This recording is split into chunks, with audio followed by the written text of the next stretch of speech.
Sorry about that.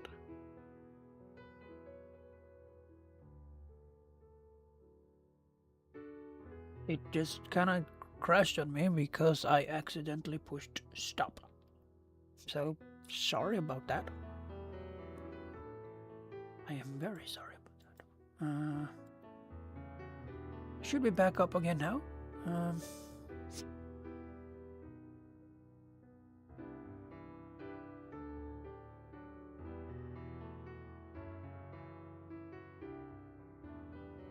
To be honest, that was kind of embarrassing. Very sorry about that.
Since that happened, I just need to check if that link still works.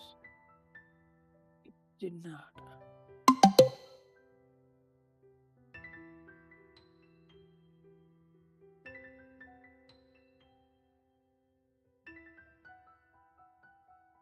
That's stupid.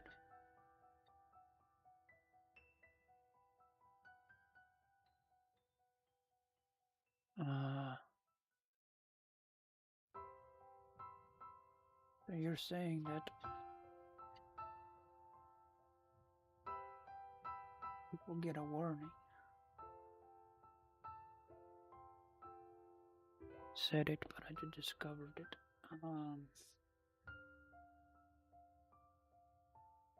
It's just great.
Let's check this out.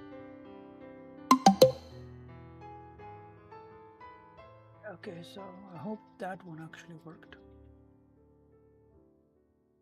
Means I need to delete this.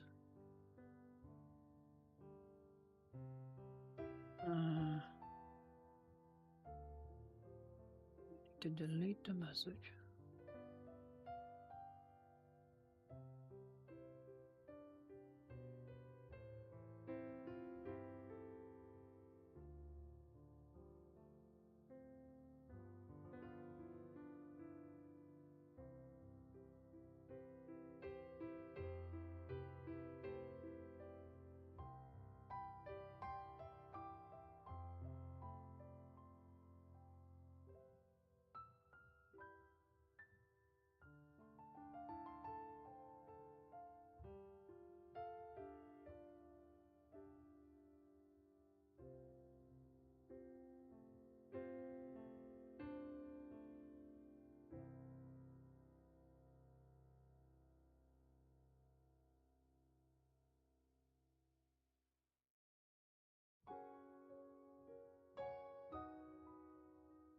Off to a good start, I guess. Sorry about that.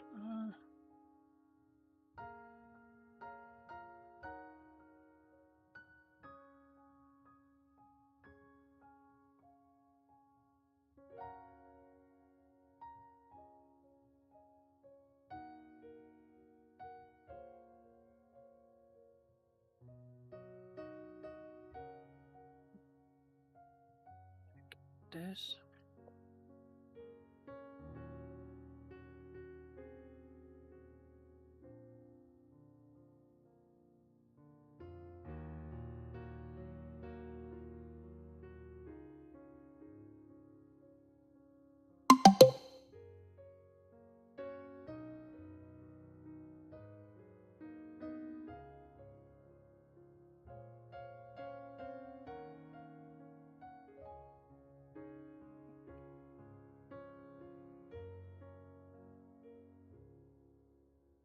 It might actually be stable now.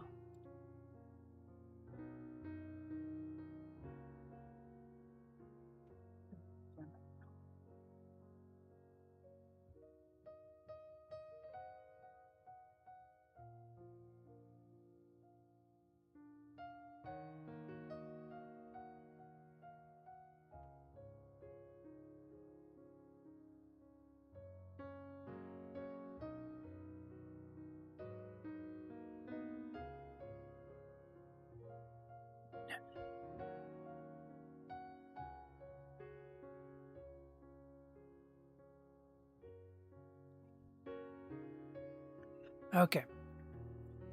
Sorry about that.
It does not seem like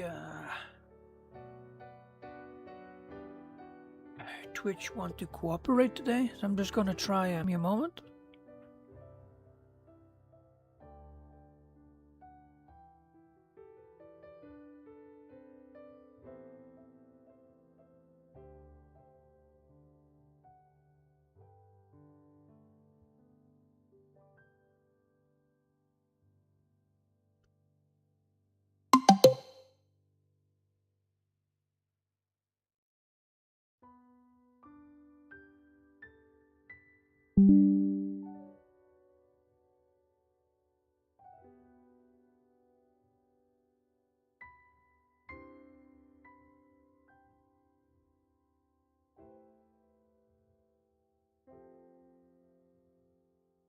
Okay, so I actually don't know. We're just gonna leave it and actually start the reading. So if you do have problems, I know YouTube is stable.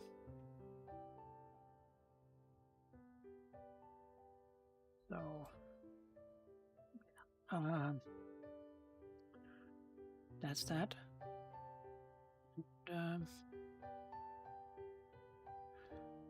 I see you.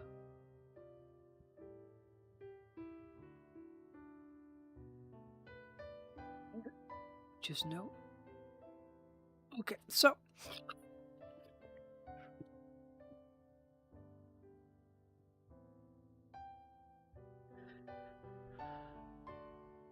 just gonna start.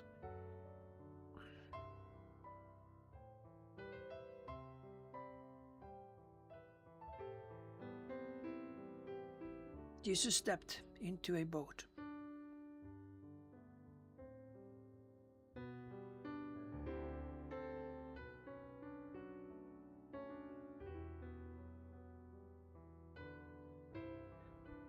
Jesus stepped into a boat,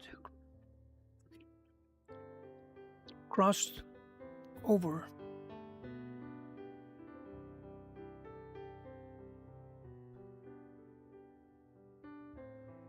Very low today. Ugh.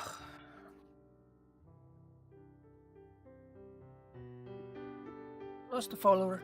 That's okay. Probably gonna lose many because people don't want to hear the Bible. But that's okay.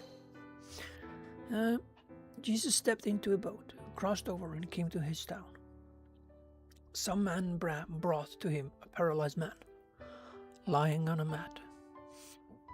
When Jesus saw their faith, he said to them, "Take heart, son. Your sins are forgiven." At this, some of the teachers of the law said to themselves, "This fellow is blaspheming." Knowing their thoughts, Jesus said, "Why do you entertain evil thoughts in your hearts? Which is easier to say, 'Your sins are forgiven,' or to say, 'Get up and walk'? But I want you to know that the Son of Man has authority on earth to forgive sins." So I said to the paralyzed man, "Get up, take your mat."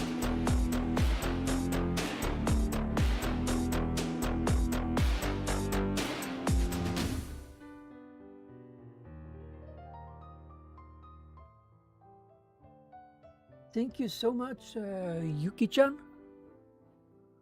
122. Did I say that correctly? Thank you so much for the follow.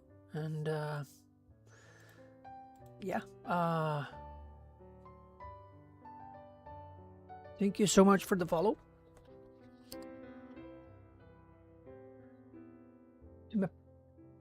Some men brought to him a paralyzed man. At this, some of the teachers of the law said to themselves, "This fellow is blaspheming." Knowing their thoughts, Jesus said, "Why do you entertain evil thoughts in your hearts? Which is easier to say,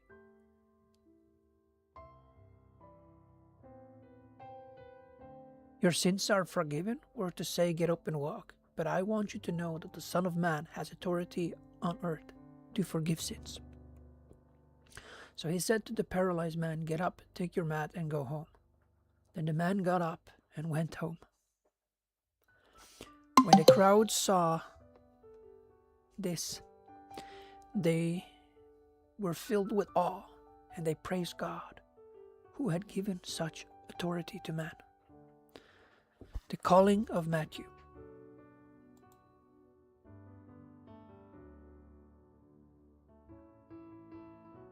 We forgot to record it. Whatever. So he said to the paralyzed, when the crowd saw this, they were filled with awe, and they praised God, who had given such authority to man. The calling of Matthew. As Jesus went from there, he saw a man named Matthew sitting at a tax collector's booth. "Follow me," he told them, and Matthew got up and followed him. While Jesus was having dinner at Matthew's house, many tax collectors and sinners came and ate with him and his disciples. When the Pharisees saw this, they asked his disciples, "Why does your teacher eat with tax collectors and sinners?" On hearing this, Jesus said, "It is not the healthy who need a doctor, but the sick."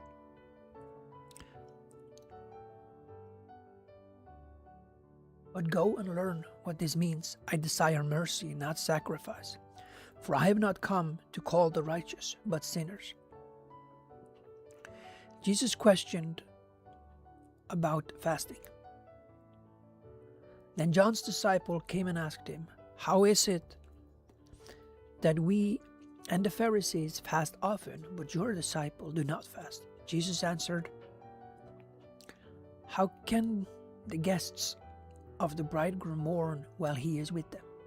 The time will come when the bridegroom will be taken from them. When they will fast, no one sews a patch of unshrunk cloth on an old garment, for the patch will pull away from the garment, making the tear wear worse.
So yeah, I'm not sure what you mean.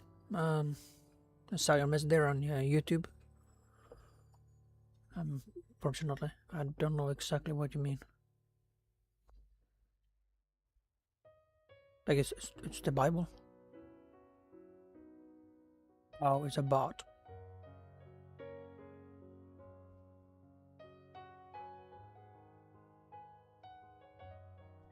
Yeah, I'm not playing a game. I'm reading the Bible.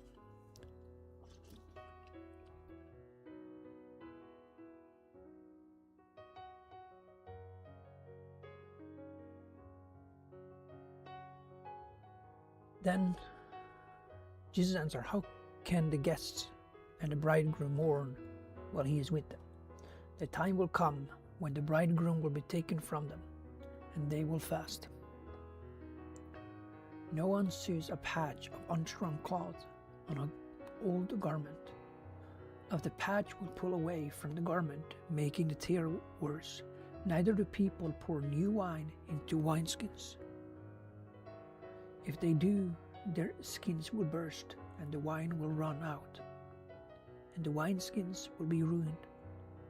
No, they pour new wine into new wineskins, and both are preserved."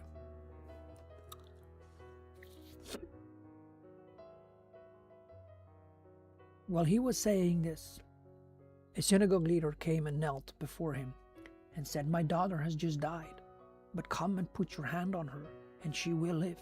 Jesus got up and went with him, and so did his disciples. Just then, a woman who had been subject to bleeding for 12 years came up behind him and touched the edge of his cloak. She said to herself, "If I only touch his cloak, I will be healed." Jesus turned and saw her. "Take heart, daughter," he said, "your faith has healed you." And the woman was healed at that moment.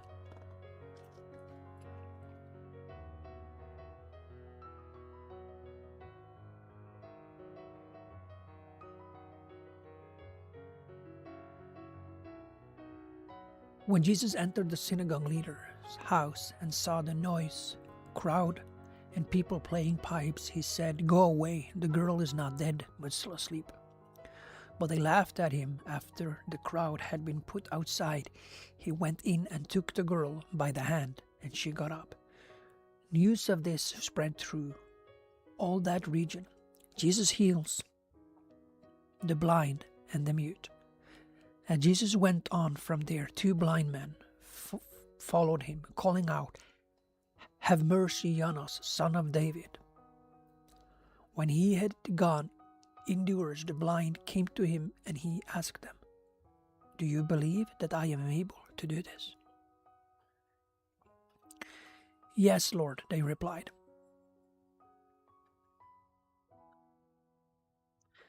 Then he touched their eyes. "According to your faith, let it be done."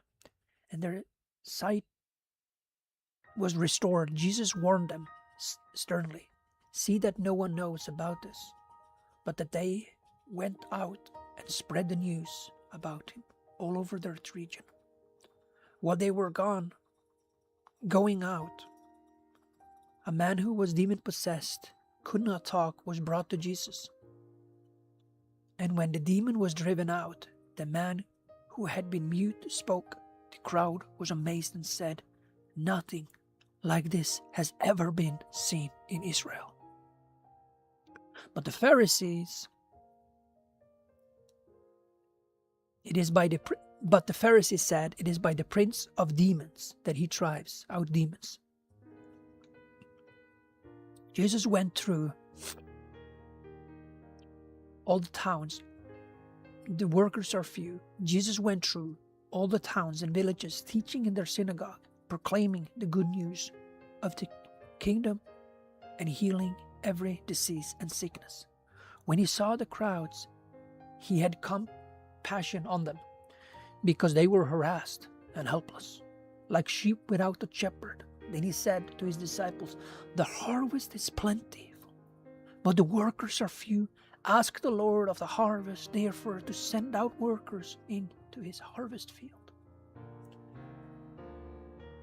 Skip that. Jesus sends out the 12.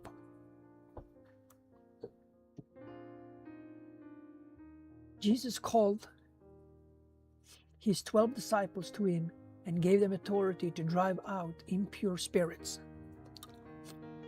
and to heal every disease and sickness. These are the names of the 12 apostles. First, Simon, who is called Peter, and his brother Andrew.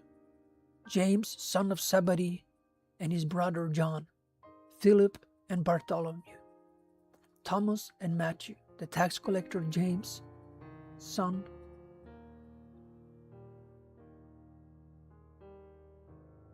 of Alphaeus and Thaddeus, Simon the Zealot, and Judas Iscariot, who betrayed him.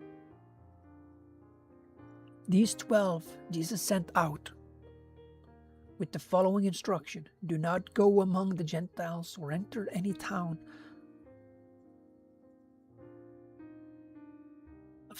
of the Samaritans. Go rather to the lost sheep of Israel. As you go, proclaim them this message: the kingdom of heaven has come near. Heal the sick, raise the dead, cleanse those who have leprosy, drive out demons freely.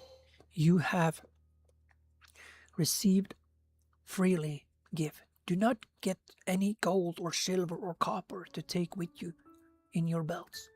No bag for the journey, or extra shirt or sandals, or a staff, for the worker is worth his keep. Whatever town or village you enter, search there for some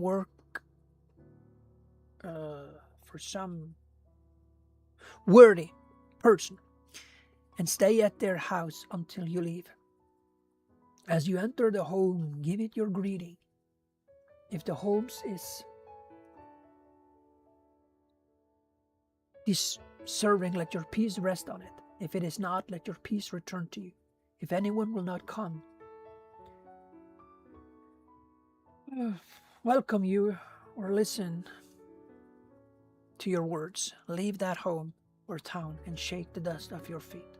Truly I tell you, it will be more bearable for Sodom and Gomorrah on the day of judgment than that town.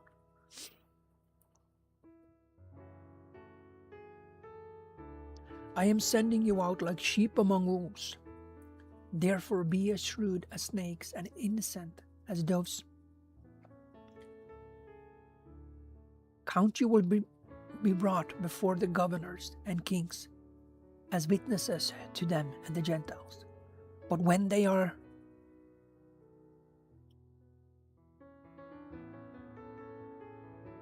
reading, and this one is kind of difficult, because I can't see it properly, ironically. But when they arrest you, do not worry about what to say or how to say it. At the same time, you will be given what to say, for it will not be you speaking, but the Spirit of your Father speaking through you. Brother will betray brother to death, and father his child. Children will rebel against their parents and have them put to death. You will be hated by everyone because of me, but the one who stands firm at the end will be saved. When you are persecuted in one place, flee to another. Truly I tell you, you will not finish going through the towns of Israel before the Son of Man comes. The student is not above the teacher, nor a servant above his master. It is enough for students to be like their teacher, and servants like their master.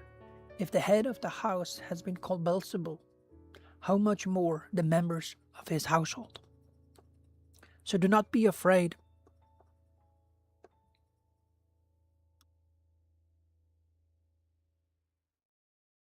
For there is nothing concealed that will not be disclosed, or hidden that will not be made known. What I tell you in the dark, speak in daylight. What is whispered in your ear, proclaim from the roofs. Do not be afraid of those who kill the body, but cannot kill the soul. Rather be afraid of the one who can destroy both soul and body in hell. Are not 2 sparrows sold for a penny? Yet not one of them will fail to the ground outside your Father's care. And even the very hairs of your head are all numbered. So don't be afraid. You're worth more than many sparrows. Whoever acknowledges me before others, I will also acknowledge before my Father in heaven. But whoever disowns me before others, I will disown before my Father in heaven. Do not suppose that I have come to bring peace to the earth. I did not come to bring peace but a sword. For I have come to turn a man against his father, a daughter against her mother, and a daughter-in-law against her mother-in-law. And a man's enemies will be the members of his own household. We're gonna come back to this later.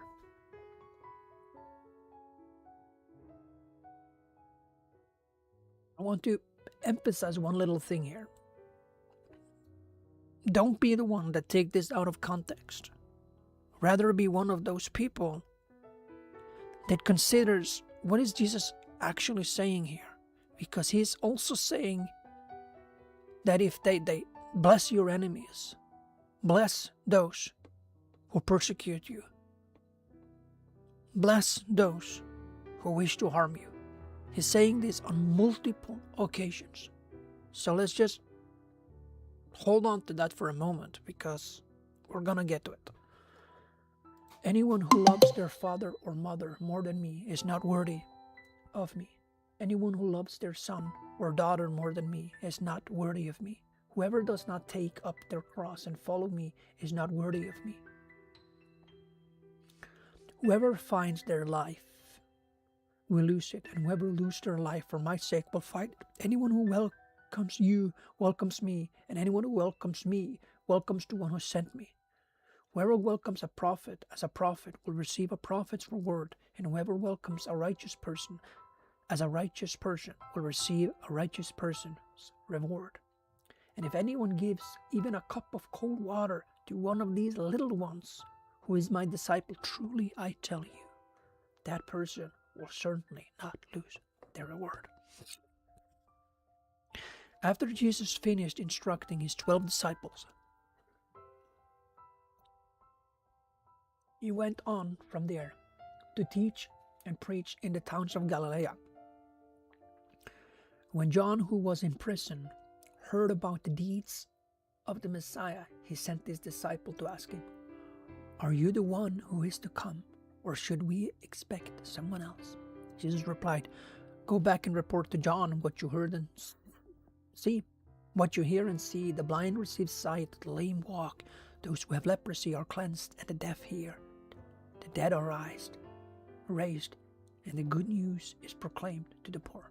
Blessed is anyone who does not stumble on account of me." As John's disciples were leaving, Jesus began to speak to the crowd.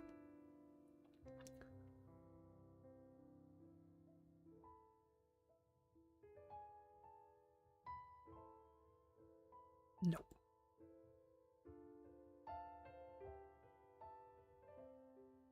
Yeah.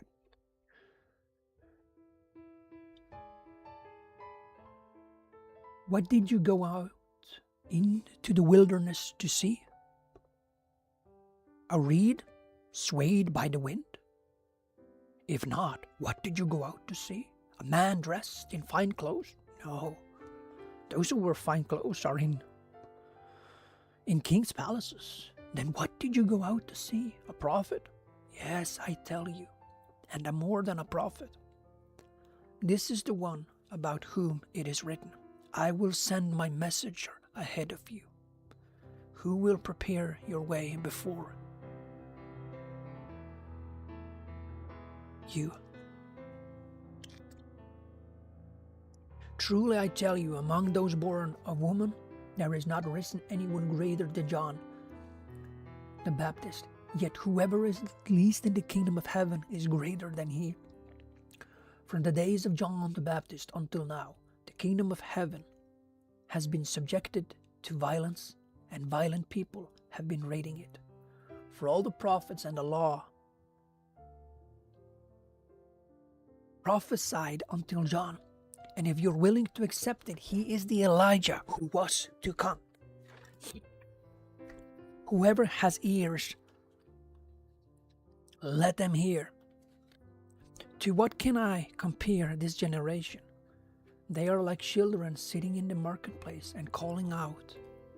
Others, we played the pipe for you, and you did not dance. We sang a dirge, and you did not mourn. For John came neither eating nor drinking, and they say, he is a demon. The Son of Man came eating and drinking, and they say, here is a glutton and a drunkard, a friend of tax collectors and sinners. But wisdom is proved right by her deeds. Woe on the unrepentant towns. Then Jesus began to denounce the towns in which most of his miracles had been performed.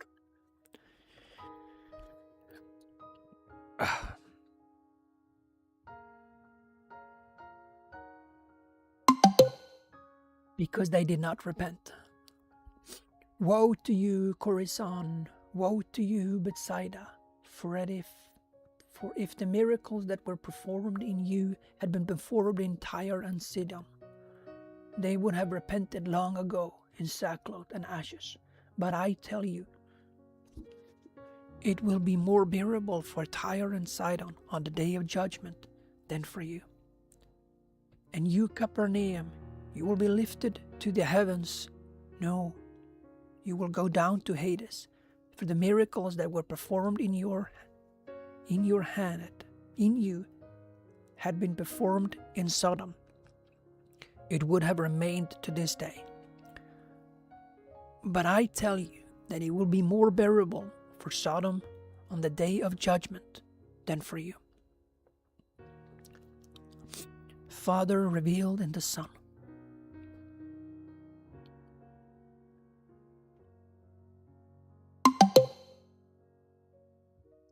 At that time Jesus said, I praise you, Father, Lord of heaven and earth, because you have hidden these things from the wise and learned and revealed them to the little children. Yes, Father, for this is what you were pleased to do. All things have been committed to me by my Father. No one knows the Son except the Father, and no one knows the Father except the Son, and those to whom the Son chooses to reveal him. Come to me, all you who weary and burdened, and I will give you rest. Take my yoke upon you and learn from me, for I am gentle and humble in heart, and you will find rest for your souls. For my yoke is easy and my burden is light.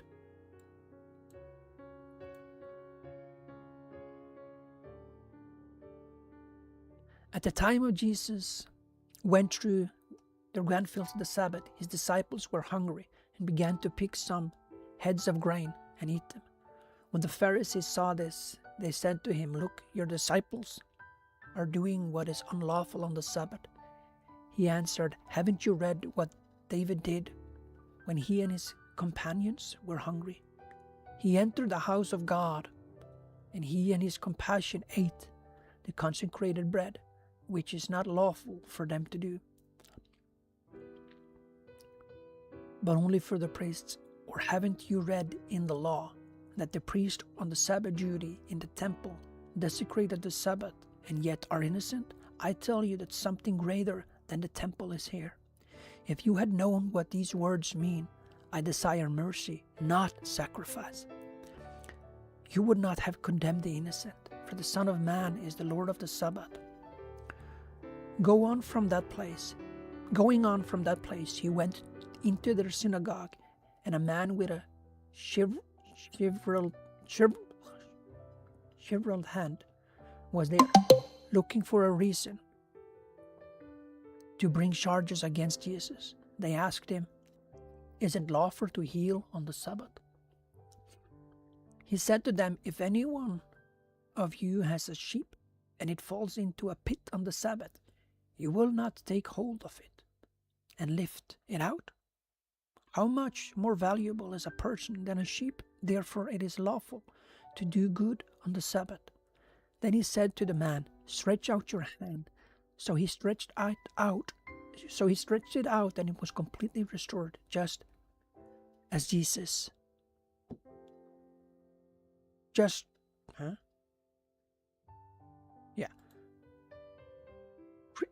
So he stretched it out, and it was completely restored, just as sound as the other. Yeah, gotcha. But the Pharisees went out and plotted how they might kill Jesus. God's chosen servant. Aware of this, Jesus withdrew from that place. A large crowd followed him, and he healed all who were ill. He warned them not to tell others about him. This was to fulfill what was spoken through the prophet Isaiah. Here is my servant whom I have chosen, the one I love, in whom I delight. I will put my spirit on him, and he will proclaim justice to the nations. He will not quarrel or cry out. No one will hear his voice in the streets. A bruised reed he will not break. A smoldering wick he will not stuff out, till he has brought justice through the victory. In his name nations will put their hope. Jesus and Beelzebul. Then they brought him a demon-possessed man who was blind, mute, and Jesus healed him so that he could both talk and see. All the people were astonished. Could this be the son of David? But when the Pharisees heard this, they said, it's only Beelzebub, the prince of demons, that this fellow drives out demons. Jesus knew their thoughts and said to them, every kingdom divided against itself is ruined, and every city or household divided against itself will not stand. If Satan drives out Satan, he is divided. Who then said,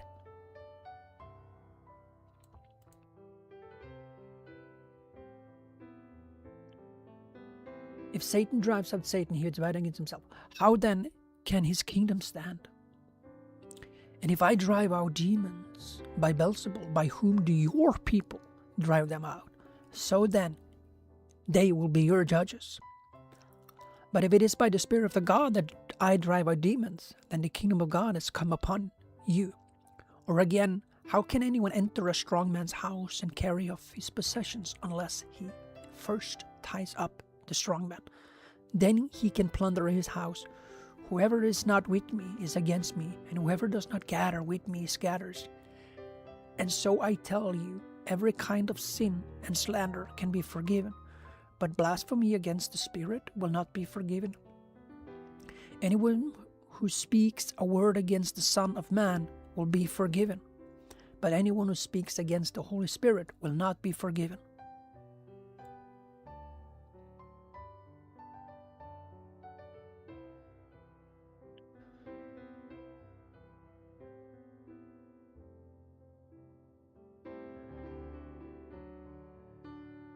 Make a tree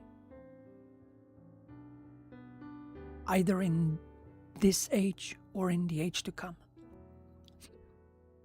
Make a tree good and its fruit will be good, or make a tree bad and its fruit will be bad.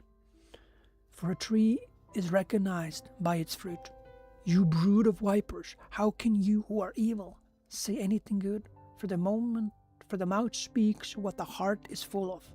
A good man brings good things out of the good stored up in him, and an evil man brings evil things out of the evil stored up in him. But I tell you that every one will have to give account on the day of judgment for every empty word they have spoken. Oh boy, will I have many empty words.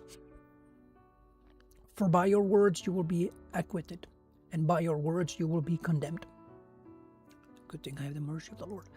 And some of the Pharisees and teachers of the law said to him, Teacher, we went to see a sign from you.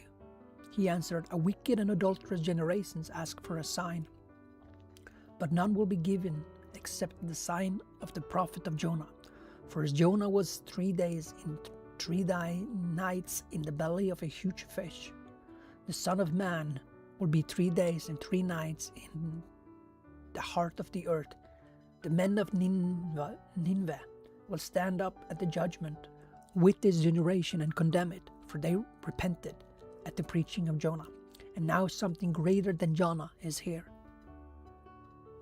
The queen of the south will rise at the judgment with this generation and condemn it, for she came from the ends of the earth to listen to Solomon's wisdom, and now something greater than Solomon is here. When an impure spirit comes out of a person, it goes through every place seeking rest and does not find it. Then it says, I will return to the house I left. When it arrives, it finds the house unoccupied, swept clean, and put in order. Then it goes and takes with his 7 other spirits, more wicked than itself, and they go and live there. And the final condition of that person is worse than the first. That is how it will be with this wicked generation. While Jesus was still talking to the crowd, his mother and brothers stood outside waiting to speak to him. Someone told him, Your mother and brothers are standing outside waiting to speak to you. He replied to them, Who is my mother? Who is my brother? Who are my brothers? Pointing to the disciples, he said, Here are my mother and my brothers. For whoever does the will of my Father in heaven is my brother and sister and mother. I have no answer for this. I just find it quite fascinating. In another, that's the reading for today, by the way. But in another, oh, what just happened? It crashed. Wait. Hold on. What just happened? Okay, give me a sec. That's weird. I need to close it.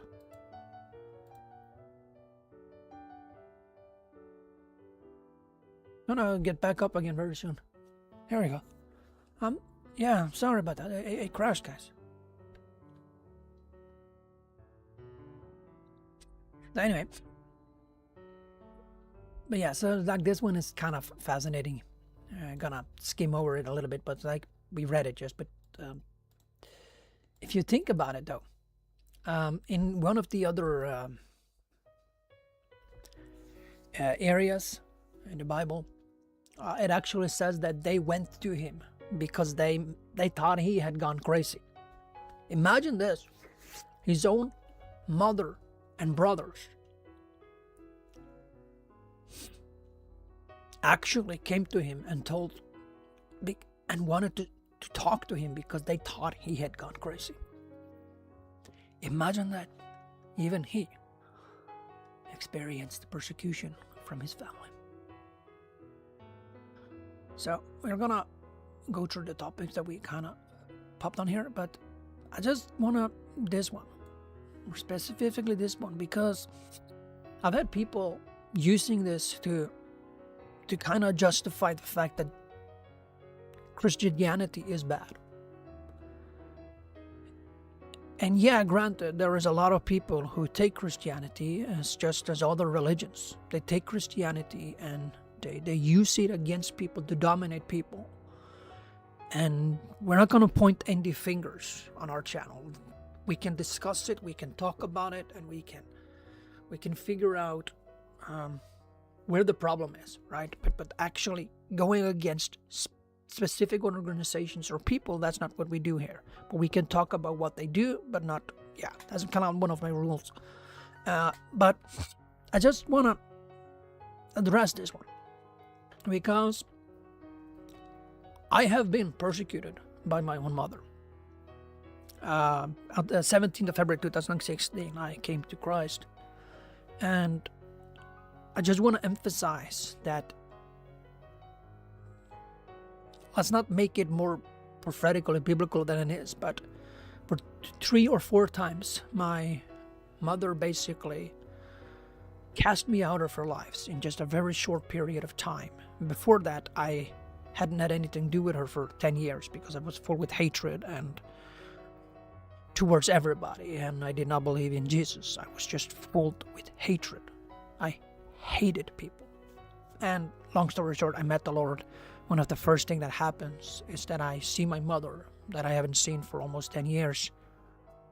And I walked past her and I was like, oh, that's her. And I turned around. It's not too late to turn to the light. She knew what I meant, and I have permission to say this, right? Because as part of our testimony, she used to be very hard on the alcohol, so much that she often chose it before her children. So I grew up to kind of hate her for it, you know. And a lot of the love that I have for my family, that came later. And I was kind of psychotic, to be honest, but that's a kind of different story. But in later times, as I see her, I say it's not too late to turn around. And then I meet her again randomly at a bus stop because I feel led by the Spirit of God to follow a random person. And there she sits at a bus stop, sober, and actually ready to speak. And she goes to a place, and not long after, she has my phone number. She calls me, but she calls me drunk. And I just, Lord, you'll take care of this. I'll just continue loving her with the love that you have shown me, with the love that you have put in my heart. And maybe you don't believe this, but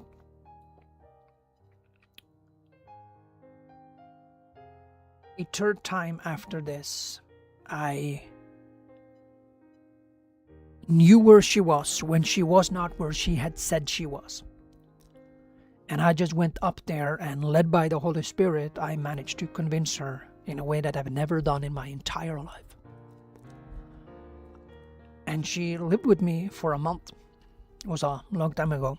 I lived in a different place. And then as she lived there for a month, she found her own place again. Because she used to live with a person who kind of almost beat the pulp out of her. So she basically, in a nutshell, found another place, and she ends up casting me out of her lives 3 times in a row, 4 times. And she had encounters that she knows and she believes was from the Lord, yet she still pushed me away,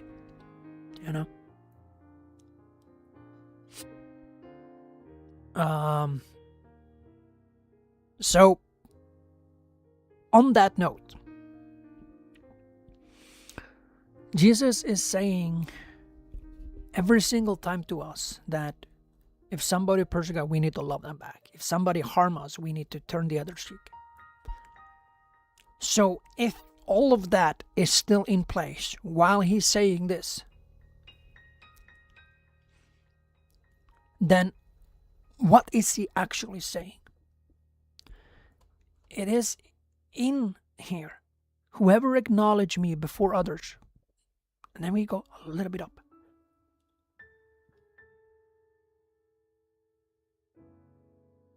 Right? Because if we see here,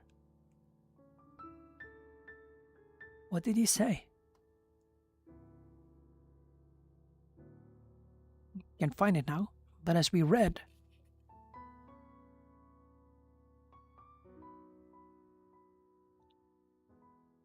You will be hated by everyone because of me, but the one who stands firm to the end. Let me go a little bit more back. There in this text here that we read, that's where he's talking about it.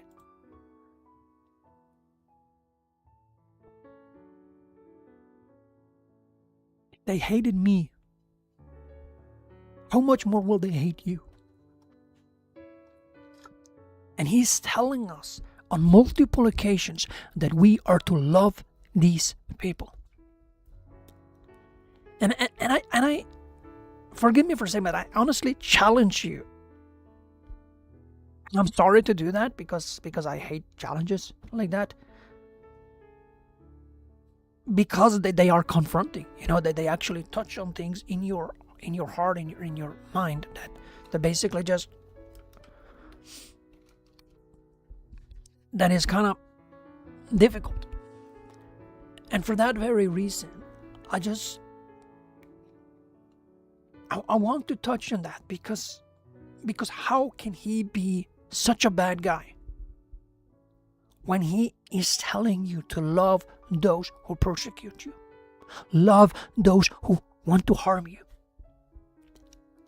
What kind of insane person would love those who harm you? When people are doing something against my family or the people I love or the people that are super close to me, I get angry. And I'm desperately trying to look, how can I do this in a good way? Because it's the human nature. It's almost part of the godly nature in God. We were created with the sense of good and evil. Of course, some people are deprived from all of that, but that's a different topic in of itself. We don't need to go into that right now. But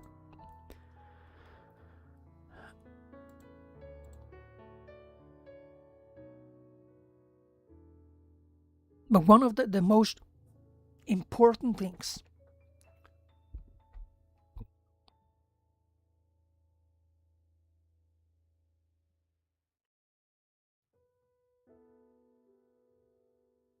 is to remember that he's telling us to love the people who go against us.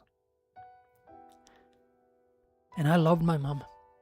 I loved her so much that I helped her every single moment I could after I met the Lord.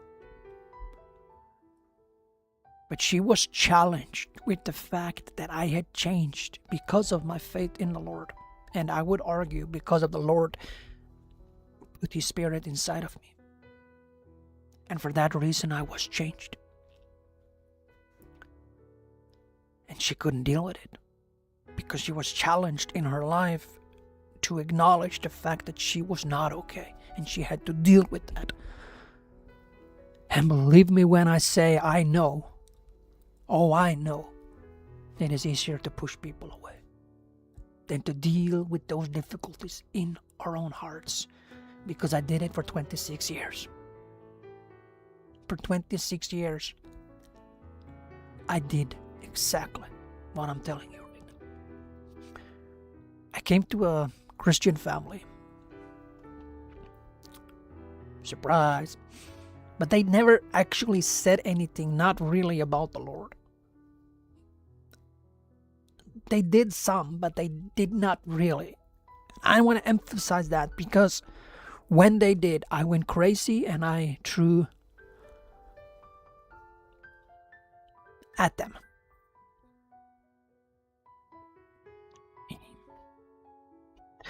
So if you're cutting bread and you use something, I threw it at them. Never hit, always missed. Thank God. But I was so challenged with the fact that I didn't know how to respond to the love and care they sent towards me. And this is my story. It's not your story. So I'm not saying this is how it is for you. But I just want you to know that I've never experienced such an amazing love from anyone else in my entire life that I experienced from the people who daily loved a person who was so psychotically damaged in his head that he wanted to harm the people who did good to him.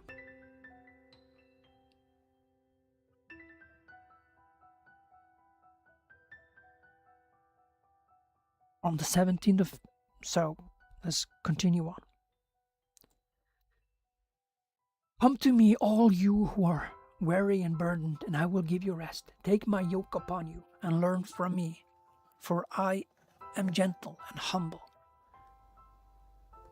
in heart, and you will find rest for your souls. For my yoke is easy and my burden is light. So I just want to let you guys actually realize what a yoke is.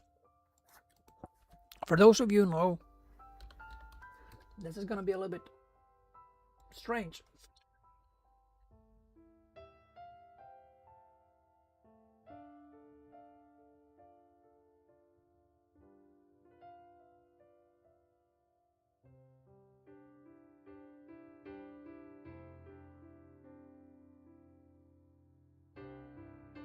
I don't actually get copy. I didn't claim for this, but if you Google yoke meaning, you're not gonna get anything bad. But you're basically gonna get this: a wooden cross pieces that is fastened over the necks of two animals and attached to the plough or a cart that they are to be pulled. A part of the garment that fits over the shoulders, to which the main part of the garment is attached. There's like two different meanings of what a yoke is. A yoke. Not a joke, a yoke, sorry. But perhaps I am wrong, but still of them is like an attachment. So even if we go by the other one, it's still an attachment. But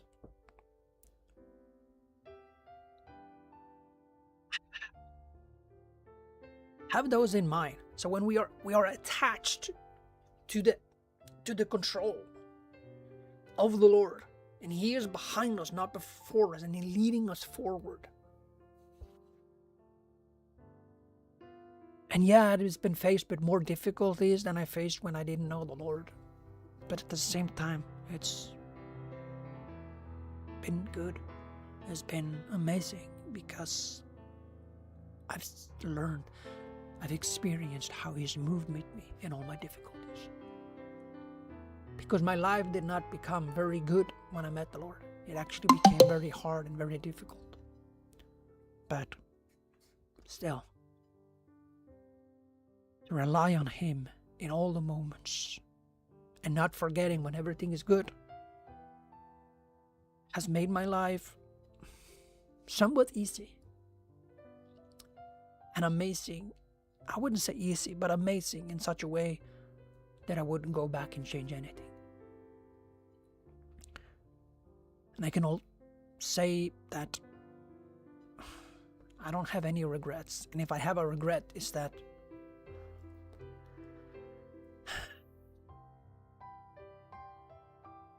I didn't ask somebody for help back in the day when I broke my foot and was out of work for a year, and my government took long to give me the government money, which is not common in this country because you always get something in this country. And I'm back at work now, so yeah. That's that.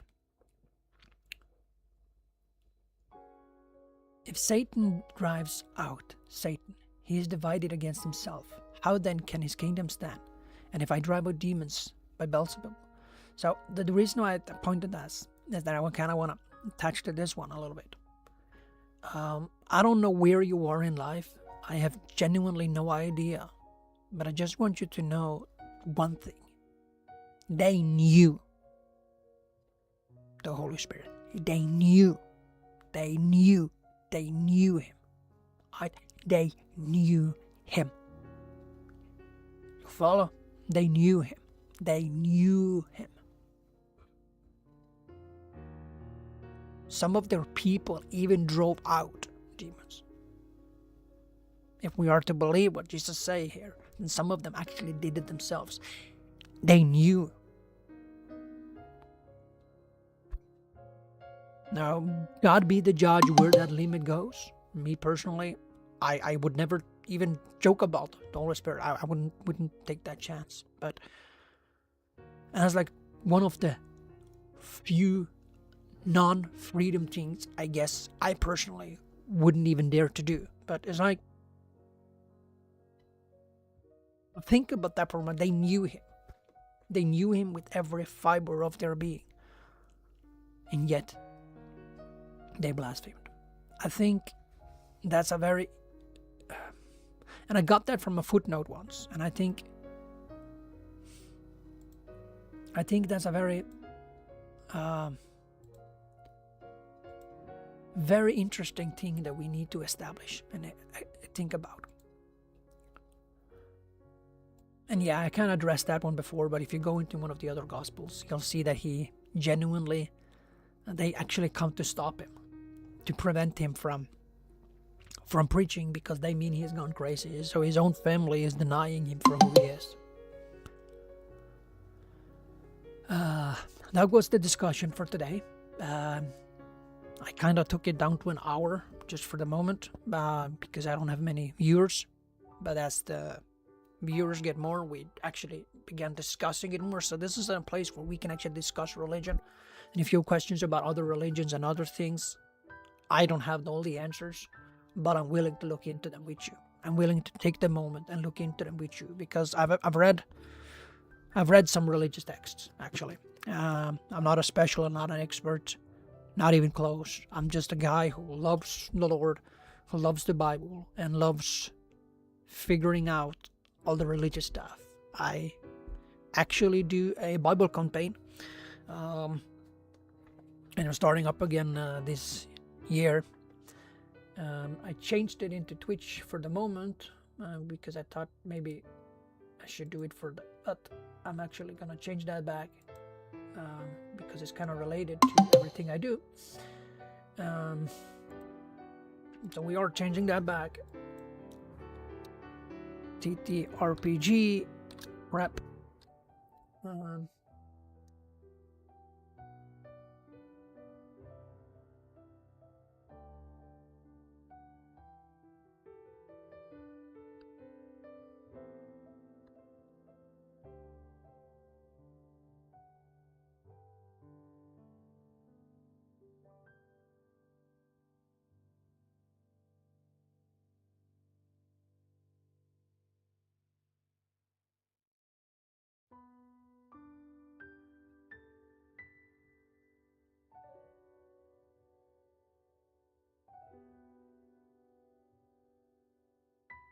For some reason, I can't find it now.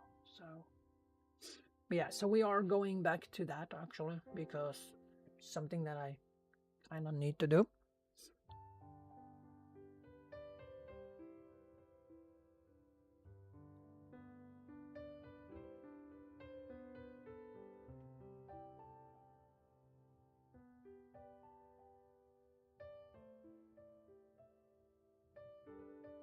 So I'll take a short break, and I will be back at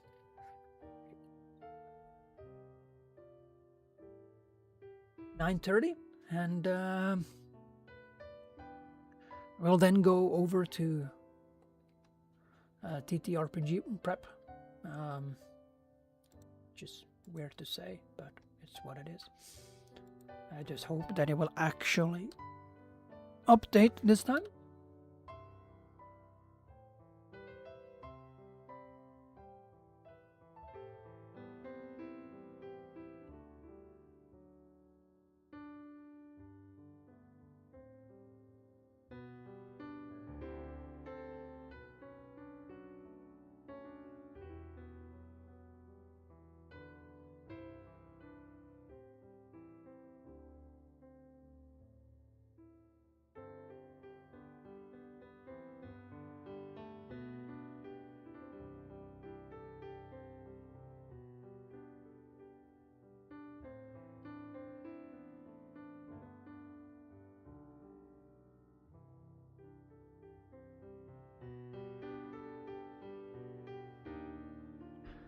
So I hope to see you there.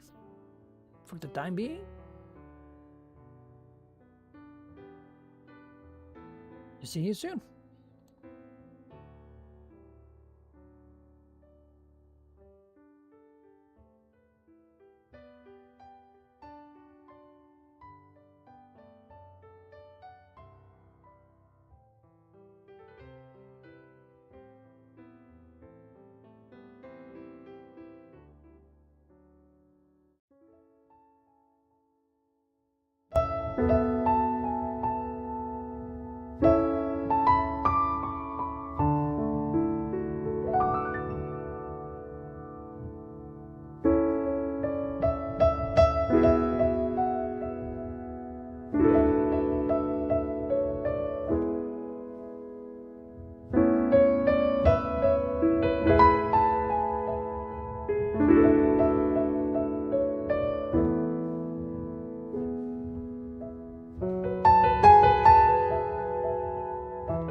Alright, I'm basically almost ready.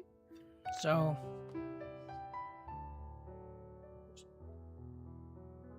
how did it make? This is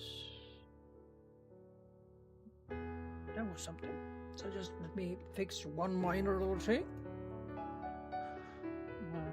Didn't actually get the chance to eat, so just let me put some stuff on my bread, and we usually eat very good bread, but today to go shopping.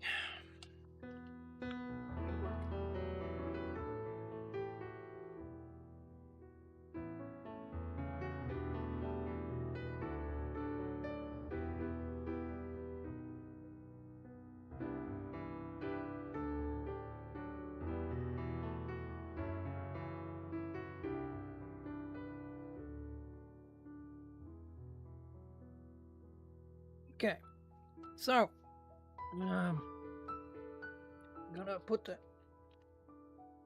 green on just in one moment. I'm basically just putting on my bread. Alright. So I hope everything has updated in Twitch now.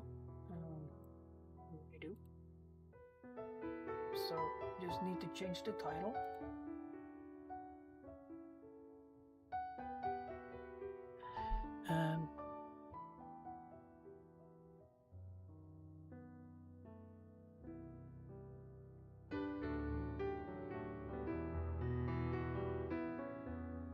So the setting for the next campaign, or not next campaign, the next session that starts is actually Job. But since the land of Uz is in an area that is not warning, if you are one of my players that actually end up seeing the stream, walk away. You don't want spoilers? Stop watching right away. I love the view, but you know who you are. But you are not there now. So, but if you were to see this in a video after, just make sure that you are warned. You're warned, because there will be spoilers in this.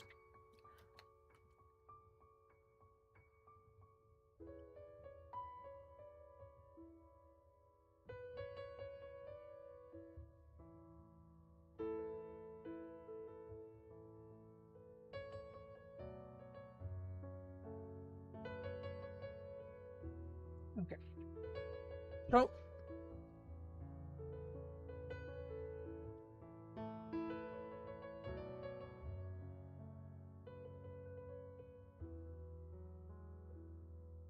see if I can fix one thing.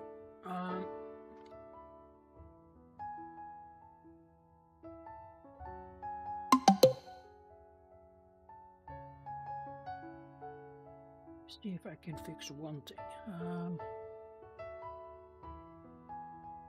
Probably theoretically that could work.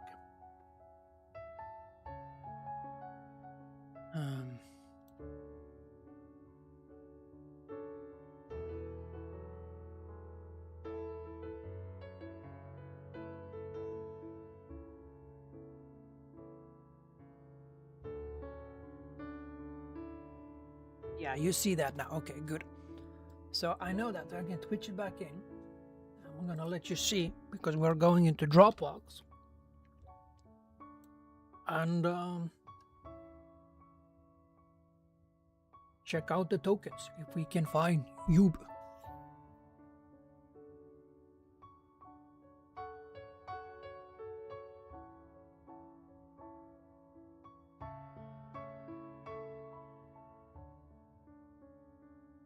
But since Job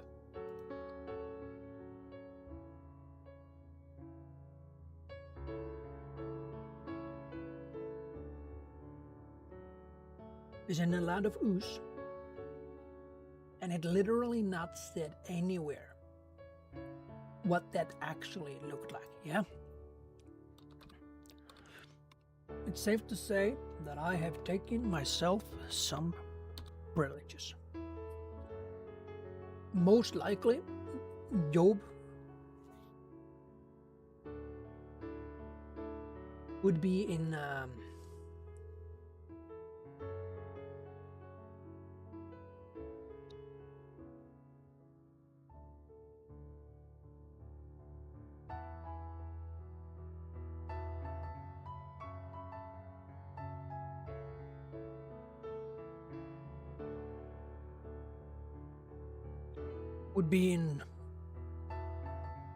countries that was, if he were real, there's like a big debate about that, if he was real or not.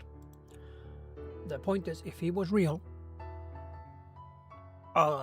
he might have been more likely in one of the areas surrounding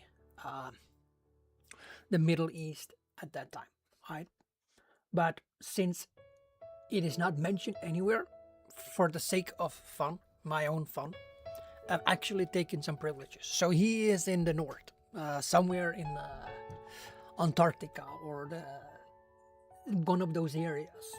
You know, it's a cold area, the mountain areas.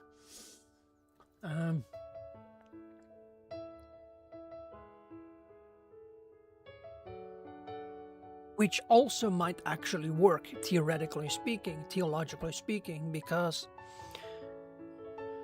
there would be areas around there that would actually be snow. So, for example, if you look into the scaling of Israel, or Israel, if you want to go there, or if you don't want to go there, it's not to discuss that right now.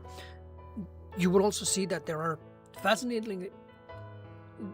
You can ski at the top of the mountains. So, theoretically speaking, it's not that far-fetched. But anyway, on that said, they are in the Antarctic, or in an area called Svalbard.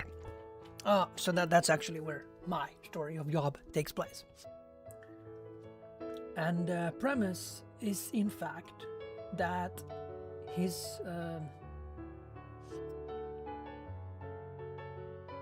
guy named Ishalmani, he basically tried to change history. So he's gone back and made sure that Job never went through any of his problems. So we'll see what happens there.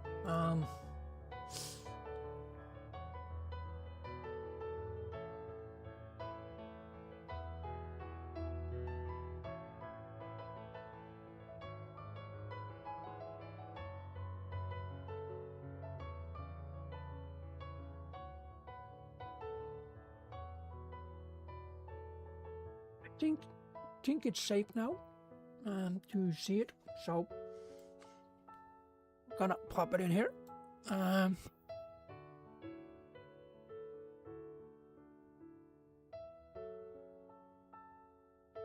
that works. So let's see if we can find somebody we might think is Job. I kind of searched old, as you can see here.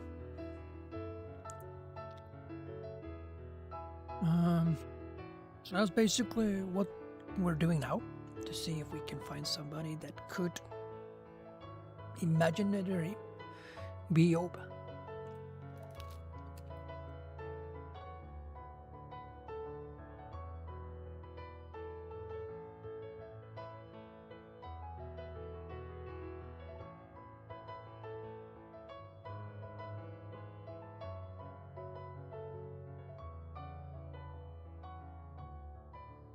Okay.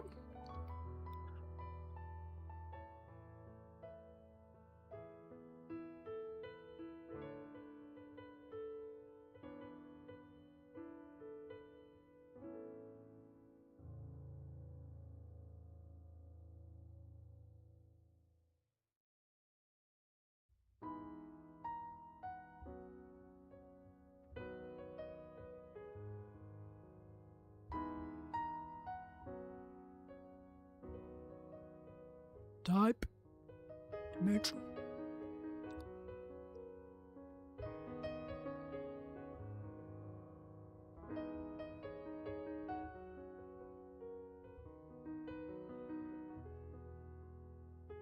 Yeah, it could be his wife.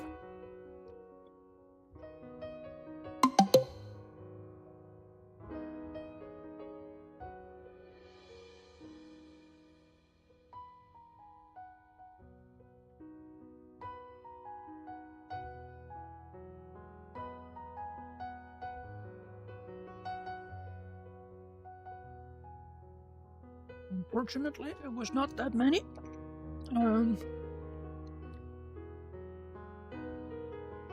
Just theoretically, we could take this guy. That could be hope. Just have to remove the sword.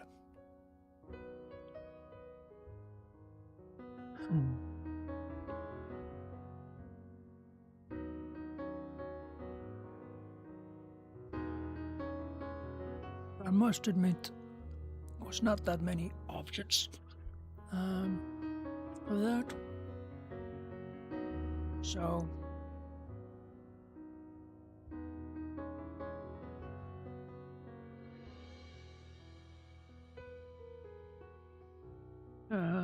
what else can we check?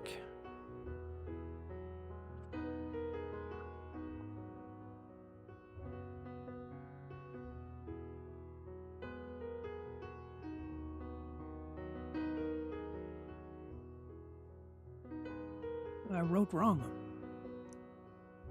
That's the nitty. I'm gonna change it to image again.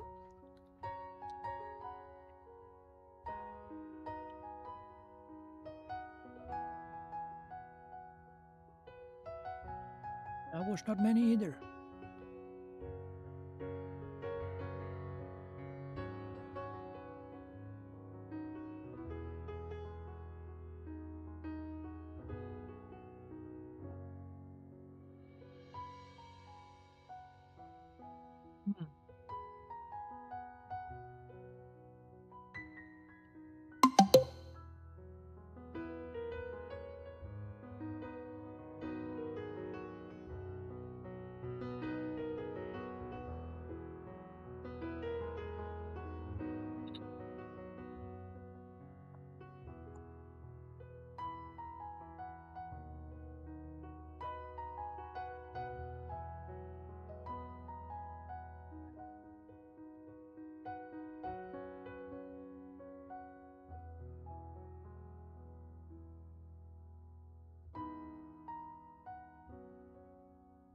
This is harder than I thought.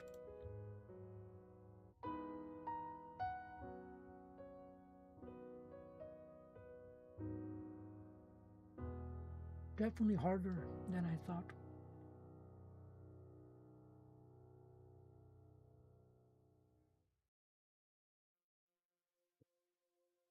Open one more window. Hopefully the stream don't crash.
seem to work. You pop it in there, yeah.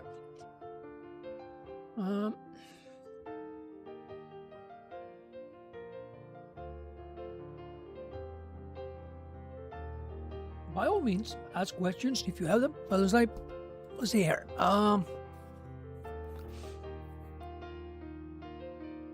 Why hasn't? Okay, so why hasn't it not updated itself to the cloud? That's strange, because I check it between devices now, and when I check it on the there's a lot of stuff missing here, but it's not missing. Is it missing on my phone? Let me just check. Sorry for this, guys. I just need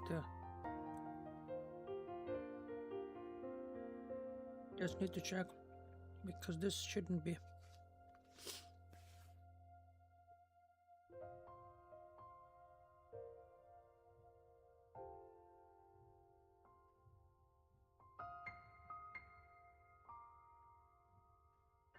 So yeah, for some reason, let me just take this out of here and check what's going on here.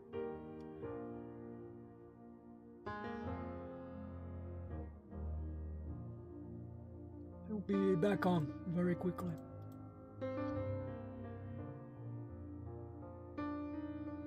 Let's see. Games and ideas. From Jesus to the times, all times beyond. No, not there. What's wrong? Group Bible campaign. There we go. From Jesus to Genesis. There we go. And Job. And there we have it. Gotcha. Okay. So for some reason, I accidentally opened the wrong. Now it's great. Got a message. Let me just double check. Sorry about this. I think there was a message from work, so I just need to check if I actually catch the stream and come in early or something like that. Gotta know, you know. No, it was just random stuff that also happens at the workspace. Or not workspace, but yeah, it's a different thing. So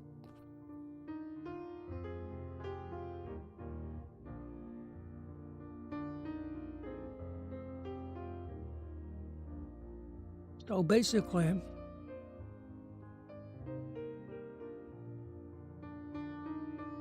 this is the description of Job.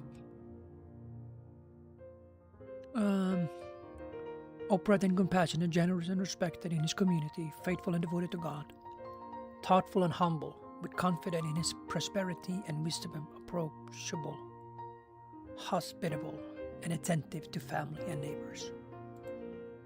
So, kind of on a side note, he probably can't be the monk, because that gives off the notion that he doesn't care.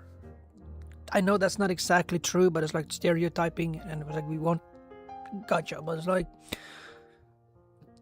most likely many monks out there who cares deeply, but it's like, yeah, I was not even close to what I was saying, but anyway. So that's basically, it's like, should have much more than this. I don't fully understand what's going on here. So if I ask it to just do image, doesn't actually give me the full picture, is that it?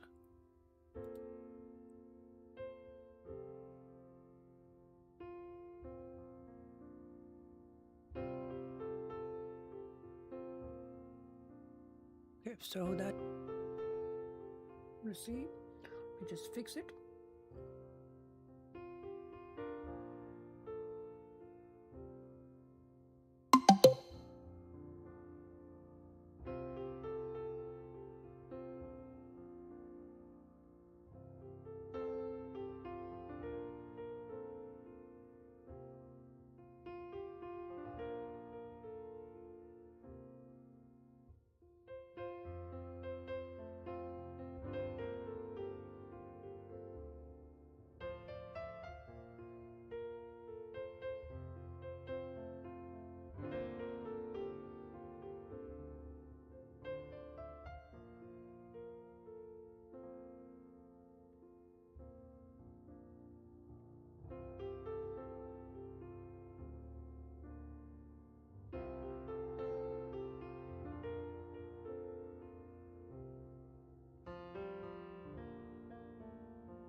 that could be one of them.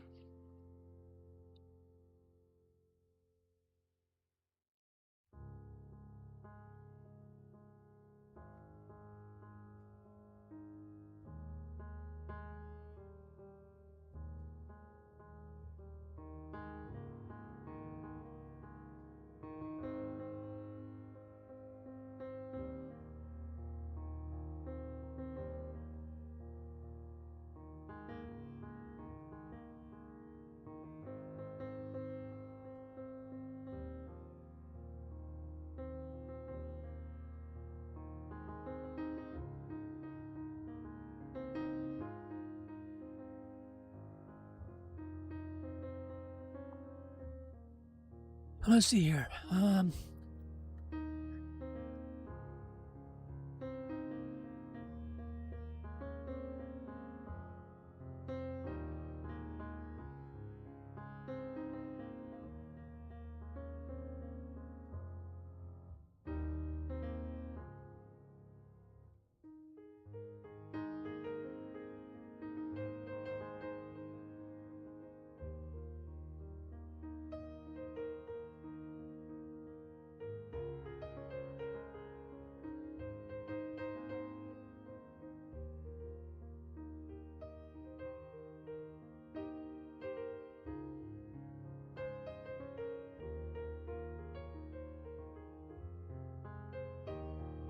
I can actually use those. Some of the time remnants, not that kind of remnants, but like time leftovers by the Ishalmani, who it's basically changed history.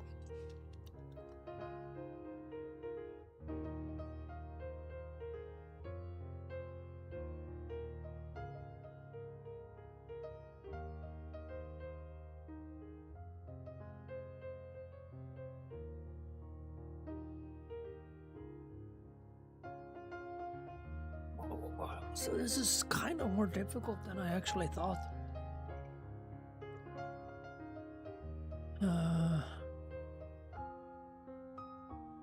I don't feel like I find something that actually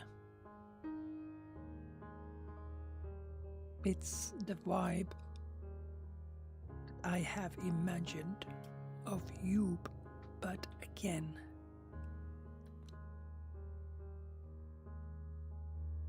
maybe you don't have to be exactly. Could basically be this. If I just removed his, see how much work that is. But yeah, if I remove his weapons, there might be some of them. Same with this guy. If I removed his weapons, then that could work. And none of them should be like that.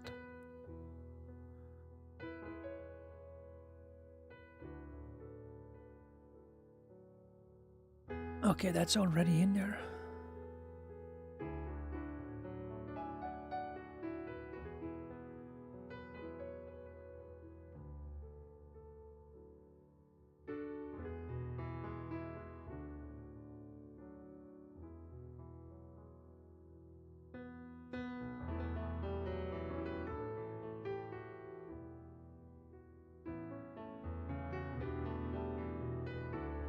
That could be one of them.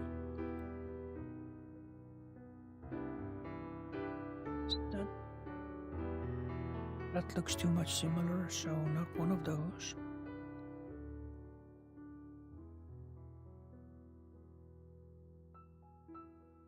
We are going to do it in this way. They need to feel extinguished. Like distinguished, not extinguished.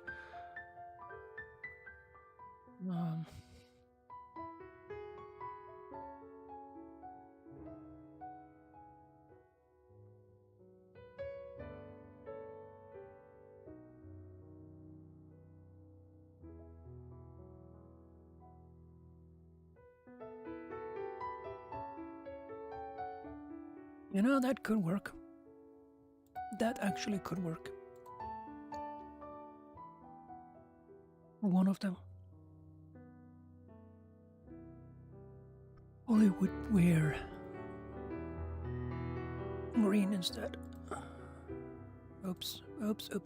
What did we do now?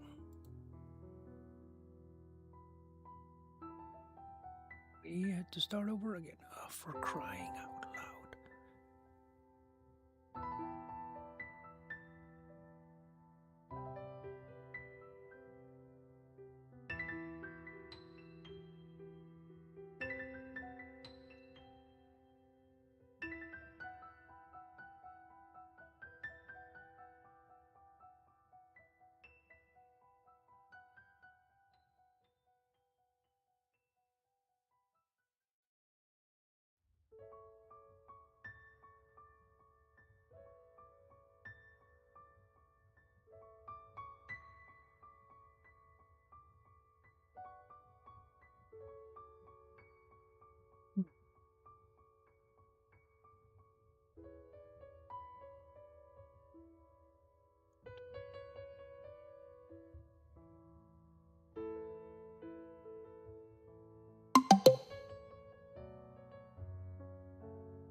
The reason I'm doing this because I saw one that actually worked, but then you saw I messed it up. But what's this?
That could work. Just remove this fishing pole. See? Down with this.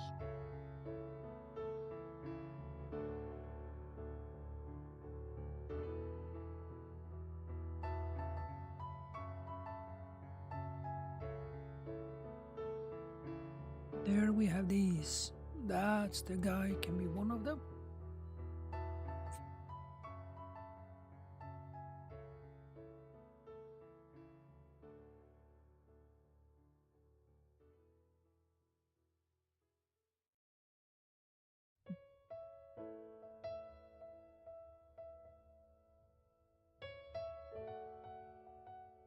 That's something I can do. It just dawned on me. Elijah, he's captured. Let's make that happen. So, yeah. captured by the bandits. Bandits who were supposed to make Job suffer.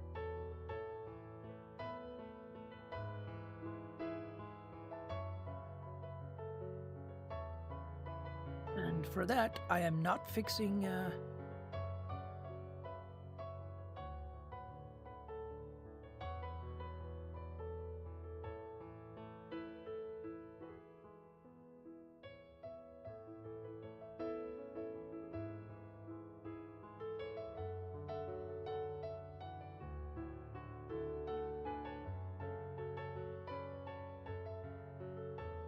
can fix that one. Moss.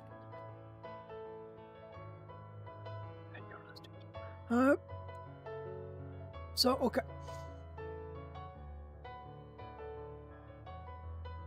So Elijah is captured. Just established that.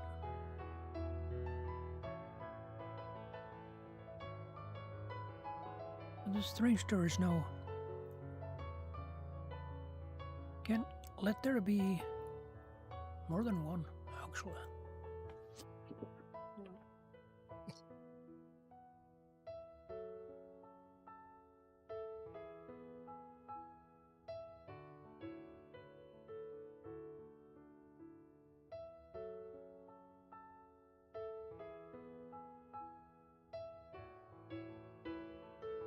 And this guy, just move over.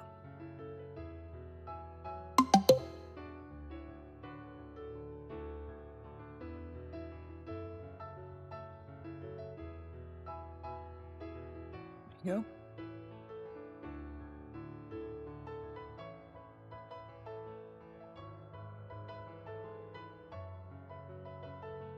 You see them, we just move them over because, oops, that's not.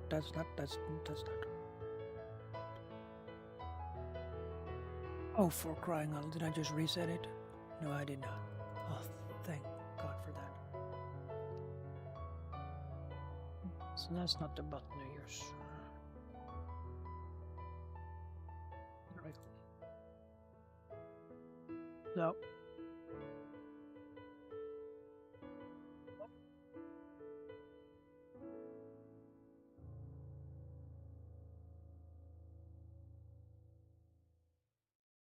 There we go.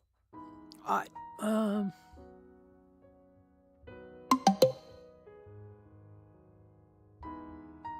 if I don't do that when I discover them, I'll never get it done.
crying out loud. Did we just...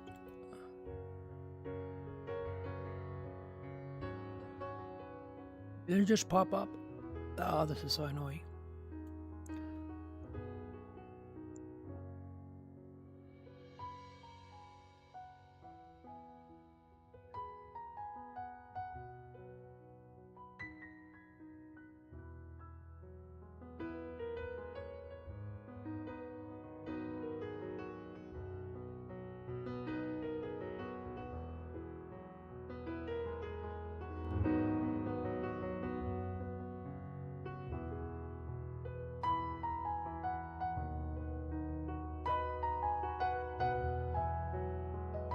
We just be like that for now.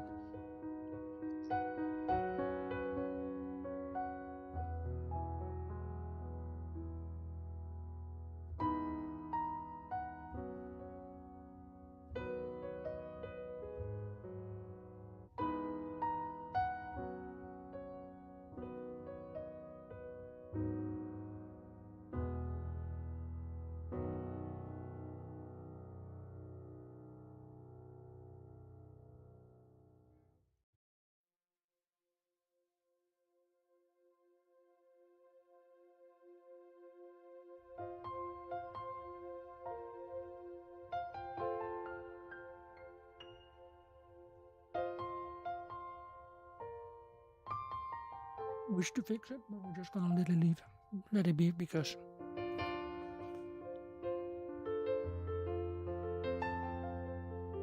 keeps resetting when I do it.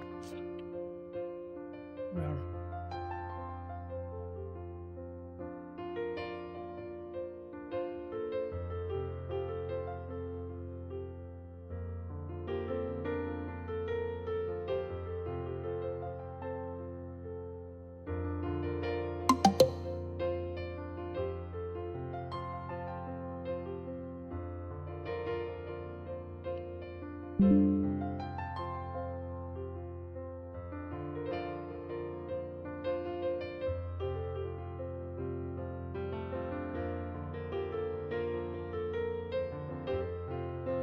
did you ever buy like he's actually upfront with it, you know? FYI, he's actually saying he's using it, but here you can see if people have used AI or not. If you buy tokens online on Patreons, if they look up the chance that they have used AI is very, very to be ensured of, because the AI is really struggling with the concept that the eyes, either they're hidden or they look up. With that said, you can be super lucky and to some degree get it to actually do it like that. So, that was a nightmare. I made some tokens through ChatGPT. So I spent an entire amount making tokens for Red Panda, the Red Panda books for D&D, Dungeons and Dragons.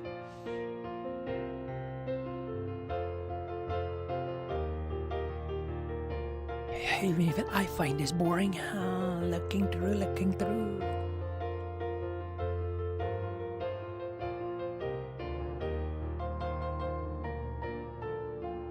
Why not?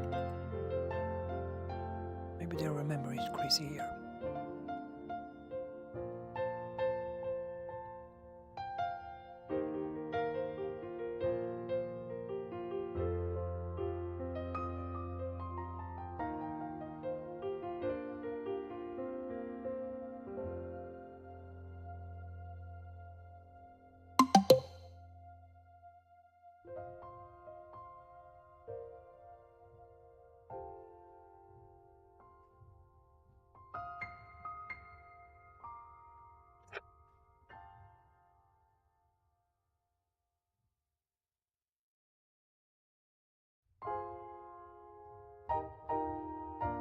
Got those two.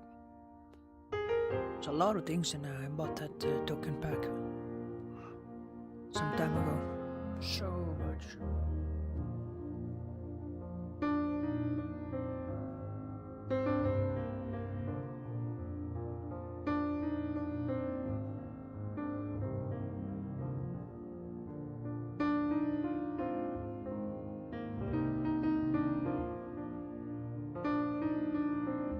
too modern.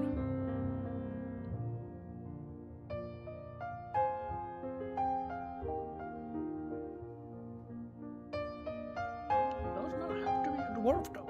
Or does it? I don't know. Maybe I can stretch it up. I don't know.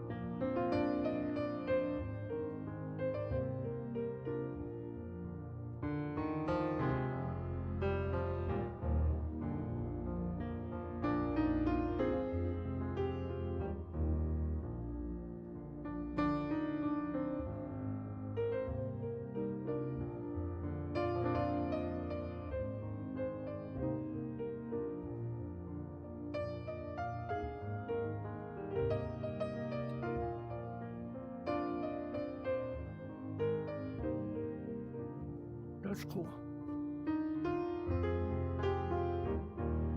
I'll definitely use that.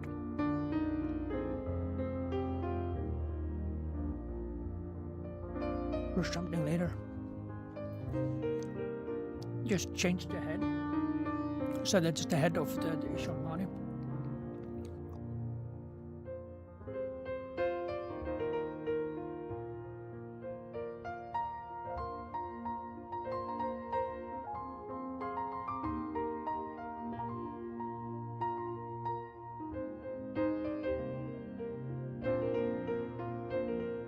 Changing that head will be too much work.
Let's see.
do a little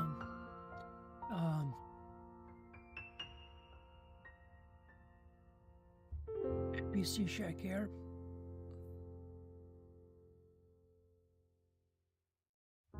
This is Job.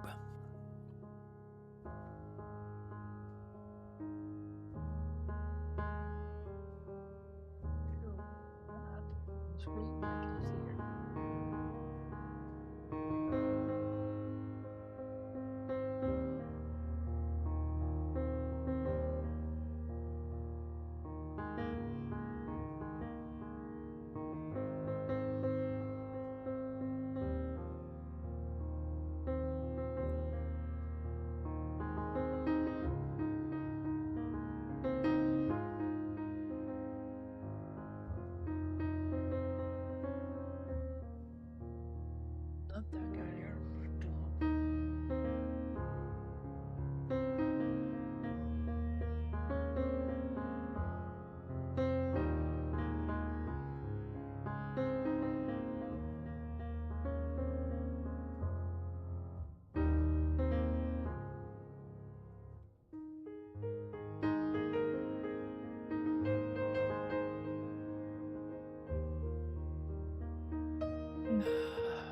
Eliphaz, the 20 column measured elder tone, value, experience, vision, and personal wisdom, believes suffering is meaning, speaks gently, but assumes he's right.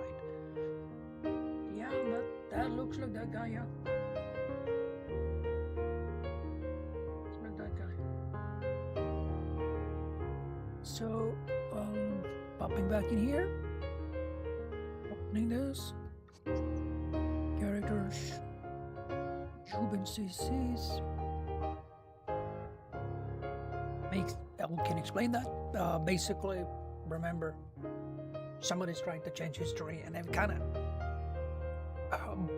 broken everything because they did it through magic, dark magic, and time. So I kind of a hunger there, but they basically by people through his Moloch worship. He basically caused a time fluxion and created a time machine.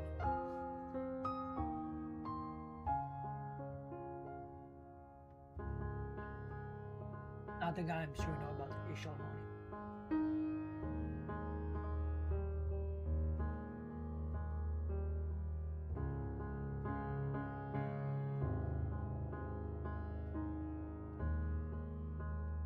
Just gonna name him. We also need to make him small enough to fit inside a square like that. And then after that we can always change his ways. But Eliphaz, I said Elijah, I meant Elihu. My bad. Elihu.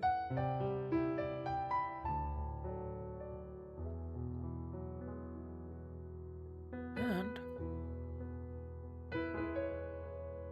there we go. There we go. He's obviously gonna be inside his house.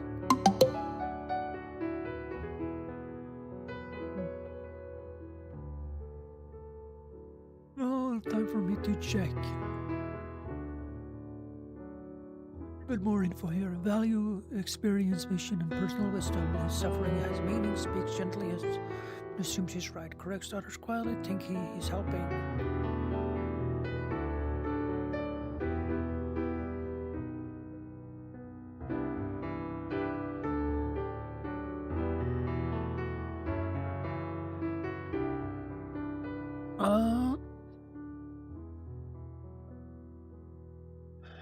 Wait, did I click the wrong guy? Is that what I did? Because it's gonna be the guy who thinks he's always right. Harsh, blunt, and impatient, believes suffering is deserved and must be punished, speaks sharply, having little room for debate.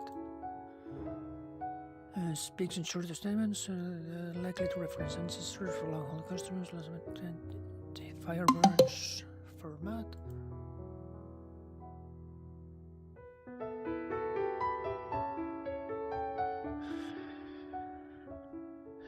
Eliphaz. And personal wisdom believes suffering has meaning, speaks gently, but assumes he's right. Yeah, it was that guy. So it's gonna be him.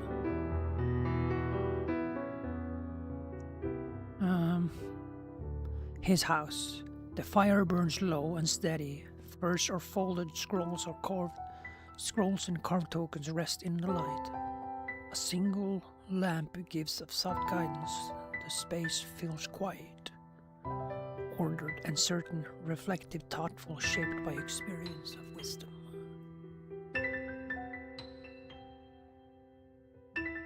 So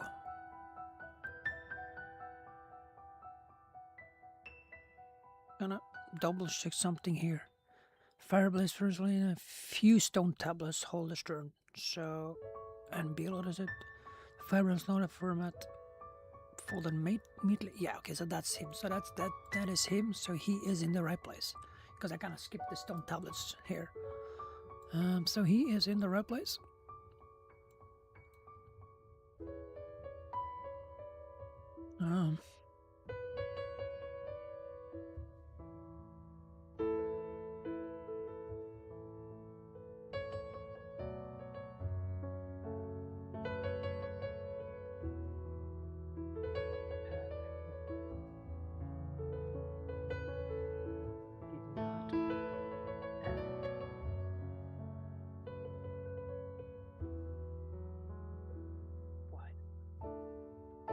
So we got that. So let's see then if we can find a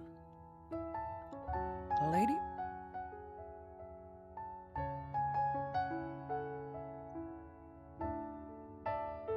The Bible doesn't say whether he has a family, but we're just, for the sake of the story, gonna assume he has a wife.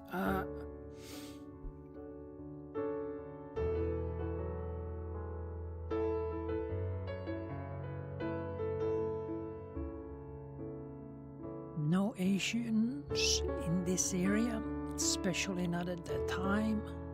As far as I know, there was none, but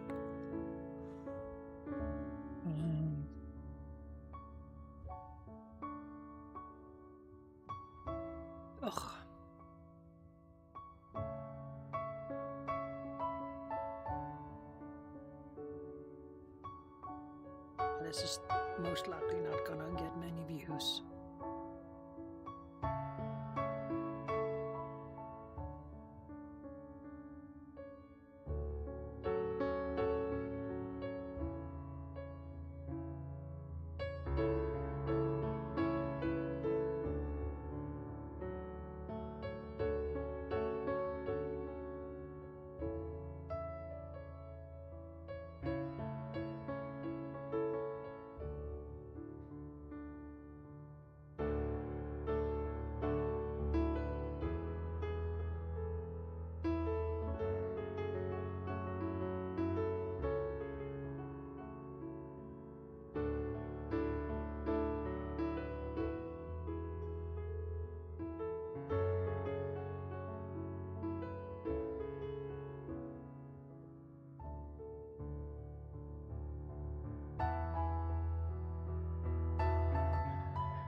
This might be more hard than I thought, even harder than finding the males.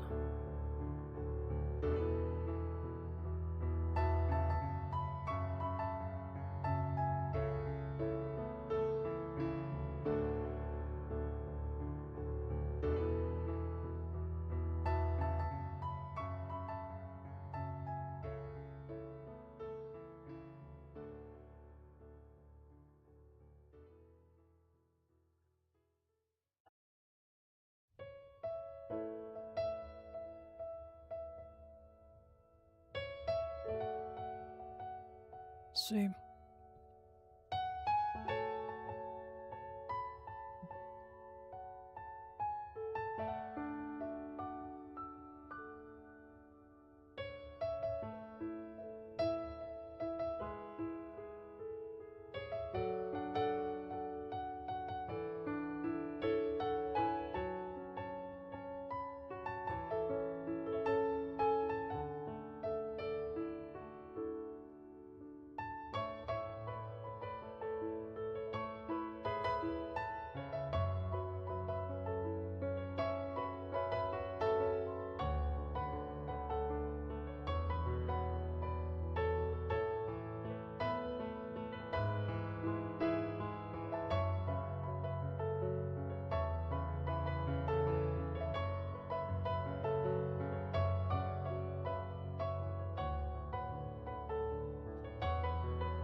Yeah, actually, that could work.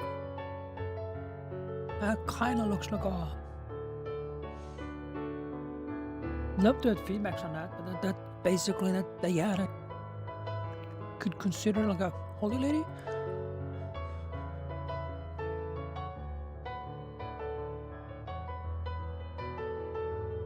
And yes, they are from that as well.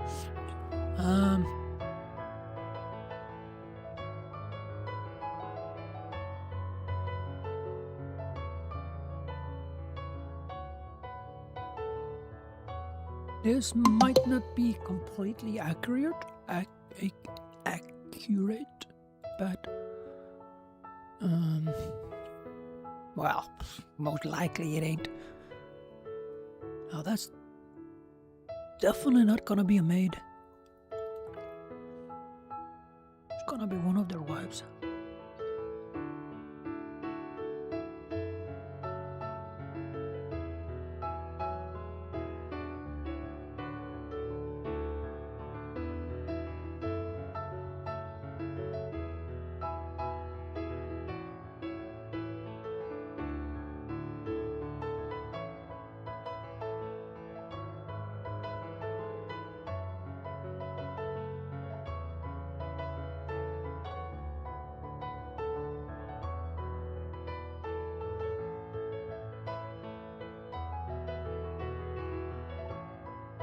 No.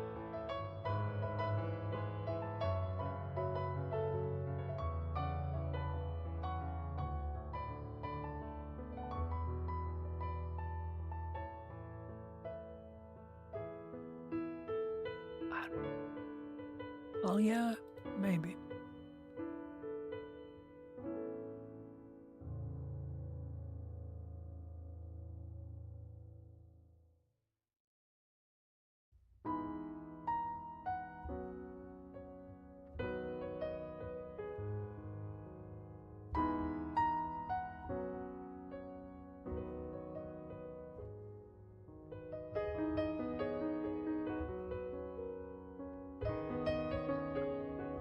I might actually remove that.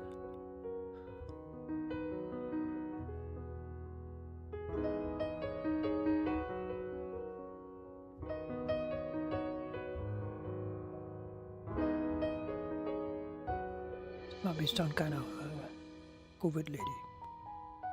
Yeah, it was a joke. Didn't think it was funny myself.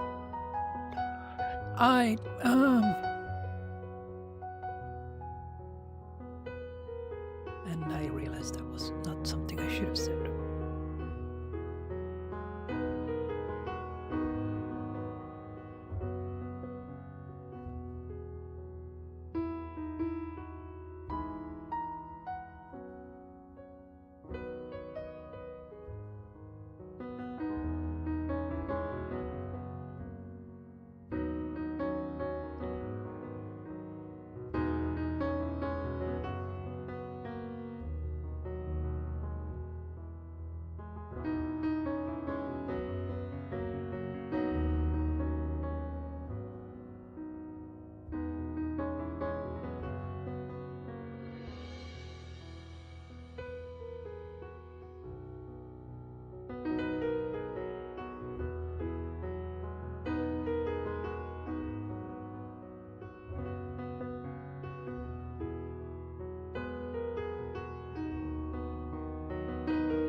Nah, that's most, yeah.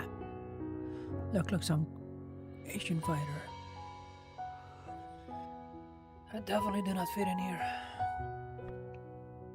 We just need one more lady. I can change the head on her.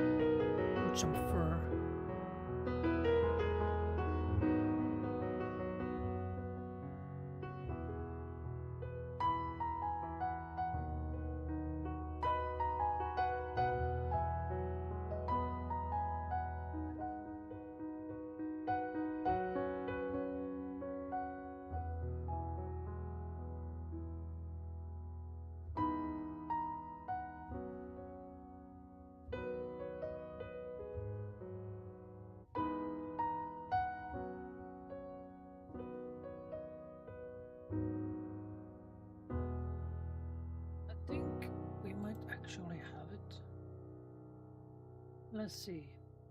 Mm-hmm. No. Hmm.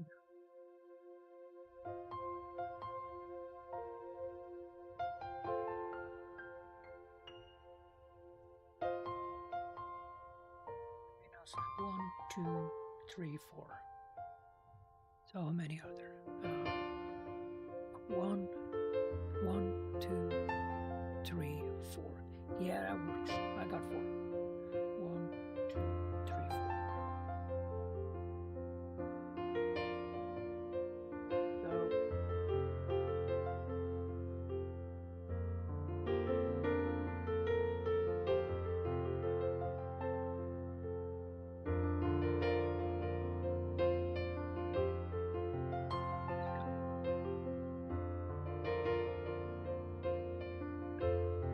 And you see, and yes, the funny part is that the goblins are actually good guys here. I twisted it around a little bit just for fun. I can explain that later if you're interested. But yeah, I can explain it now. It's kind of different, a little slightly, you know.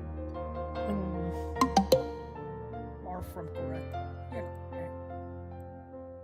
Does it have to be?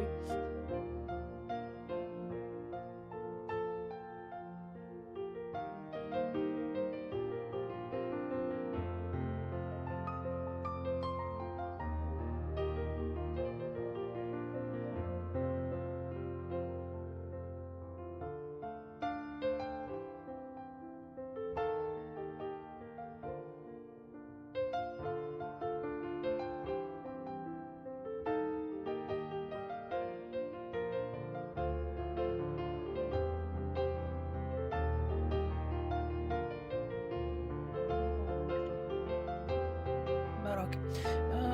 So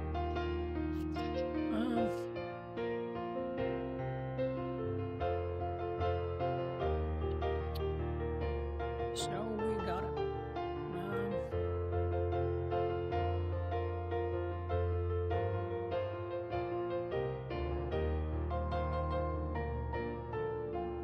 This is gonna be, oops. This is gonna be Elihu.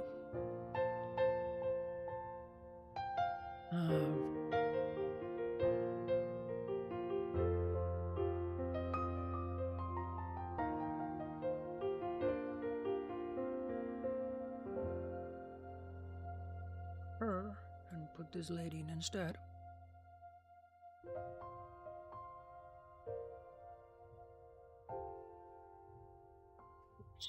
And for the two other males, I have to do some few alterations, like removing their weapons and stuff. We'll see how that goes.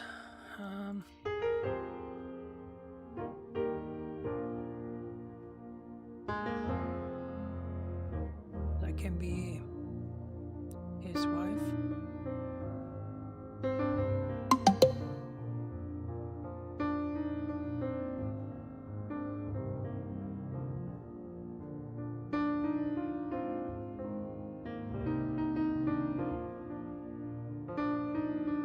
So that'd be his wife.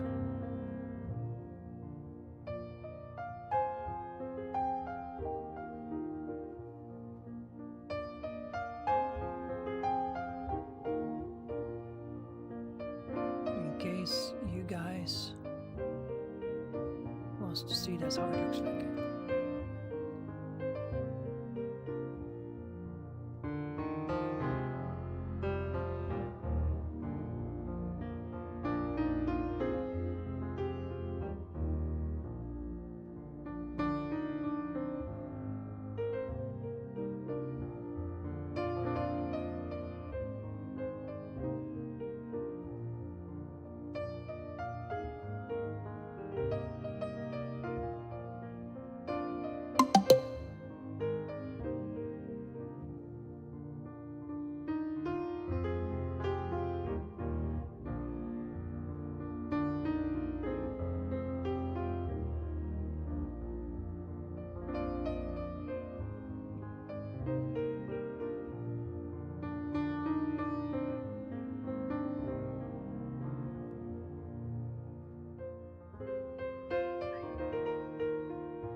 Um,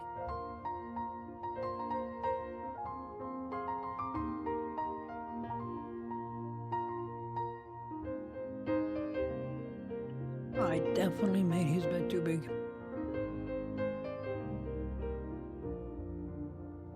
I might actually go into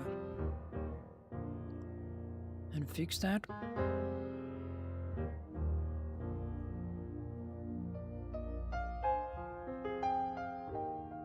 Okay.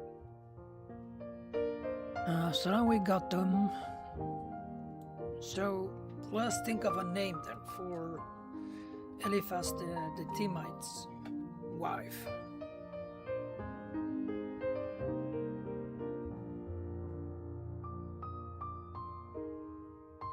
She does not exist. I'm fully aware. She's not mentioned in the Bible. I'm fully aware.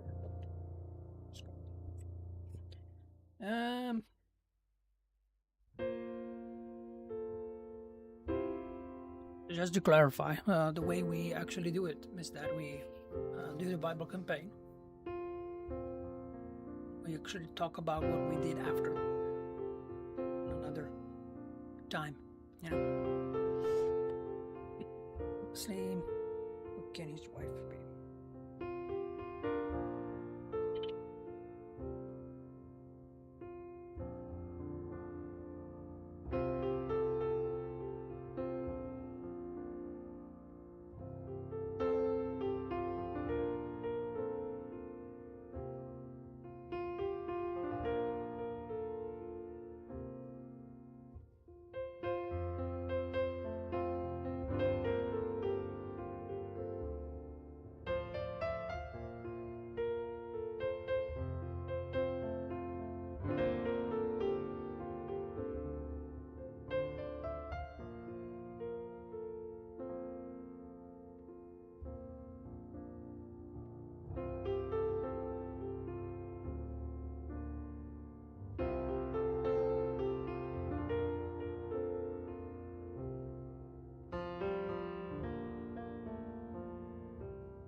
Yeah, I think that works.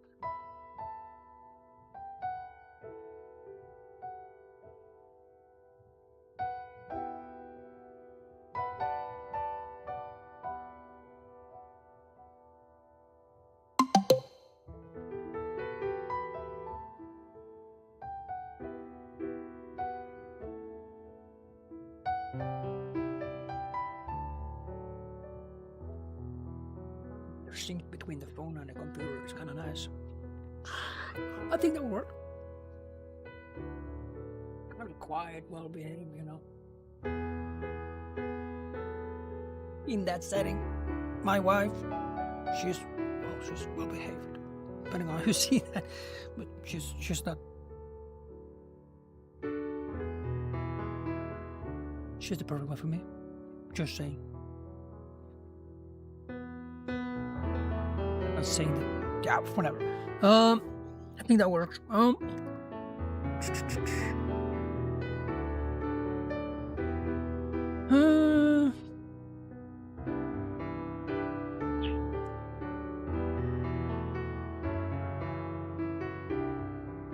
So that's Eliphaz, and I think we should move it there.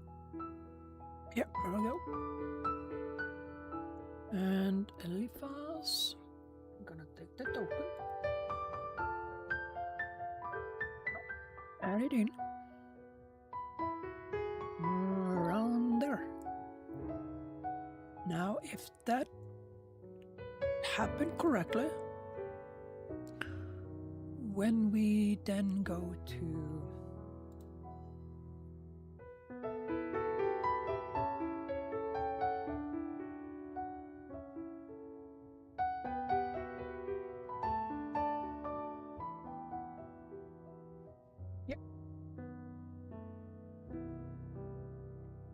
so if we were to go to the Genesis here, checking the NPCs, we would have that token. And I'm also going to change that into the token of visual money. And just for the record, no, I don't have a vendetta against dark-skinned people. His wife was white and she was evil too, very evil. But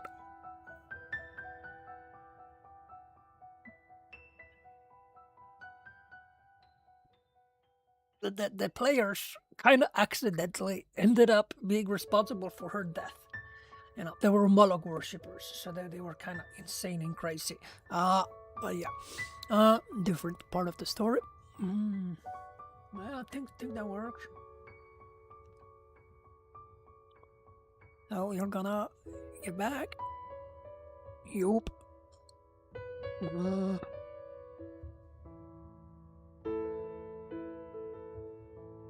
And then we have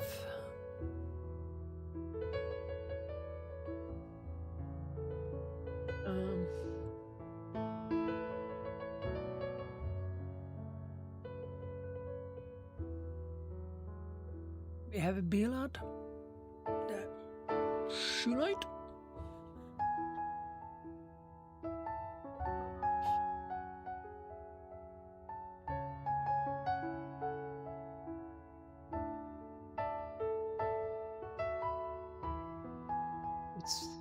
irritable seeds is teaching us. It has teaching, not malice, prefers order and certainty over nuance, likely. The fibers low, steady formats, stone tablets carved with rules, and yeah, that's the guy. Now none of them are technically gonna have weapons. It's not. I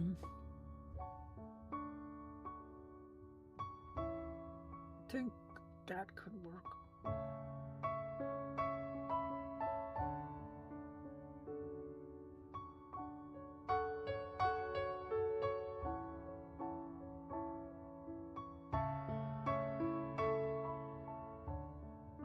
Take our chances.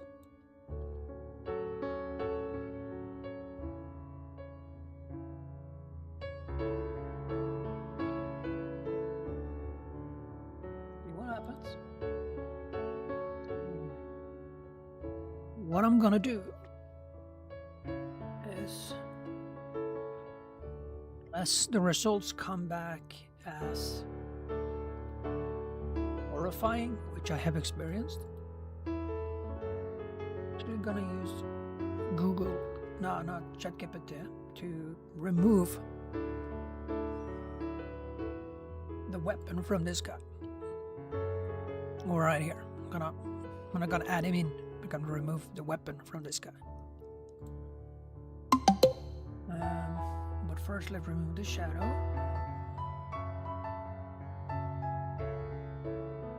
Go. Save.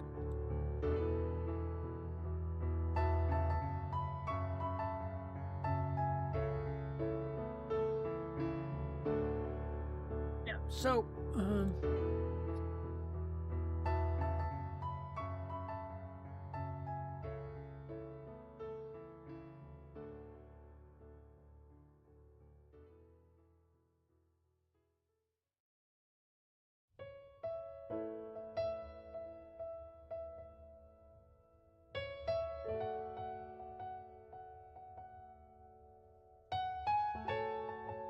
I'll give you a picture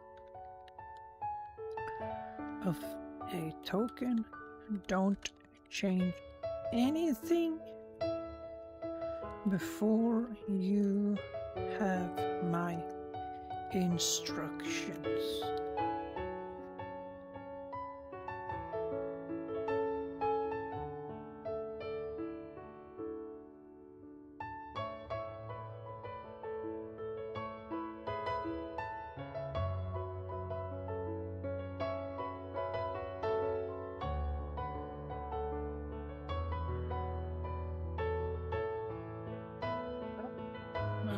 Let's give it that information first.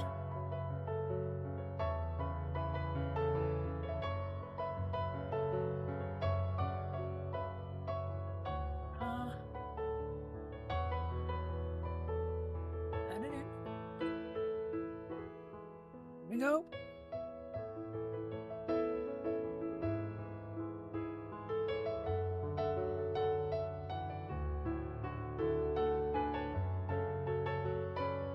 Just remove the sword, and which I'm doing some token stuff. I'm not saying what you think. And remove the head. So let's see what ChatGPT does.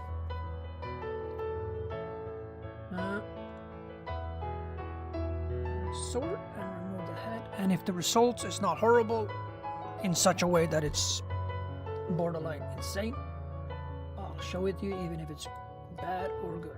Well, let's see.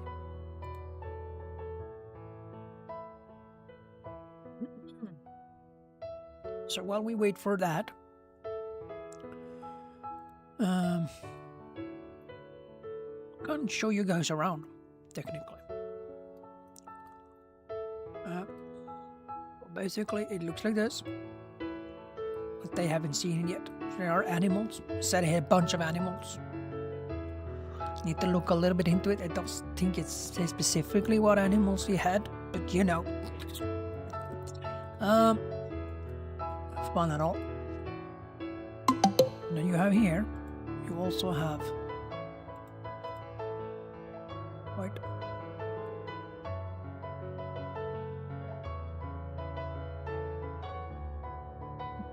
so then you also have here,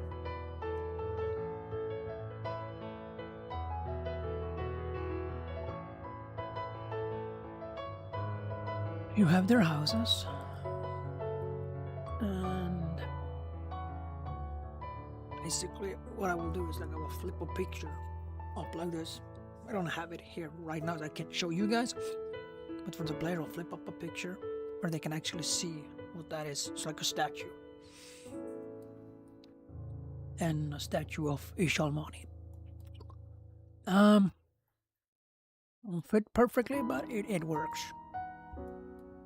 It worked better than I thought. You can see it's like a different, but yeah. So I'm just gonna take this guy here. Oopsie doopsie daisy. Let's pop back in here. We take this guy here. Unlock it. And if I do this,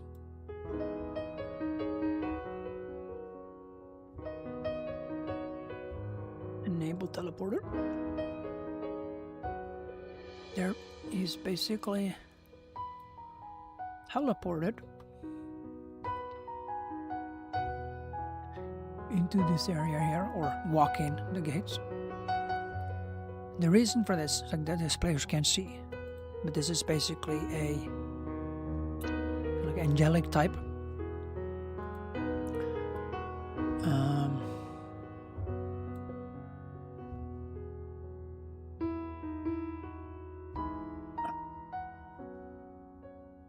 So one of the minor things is that, oops, that's not the reason why it's actually like this. So that's what the players see, and that's what I see. So disable. They disable it now, right?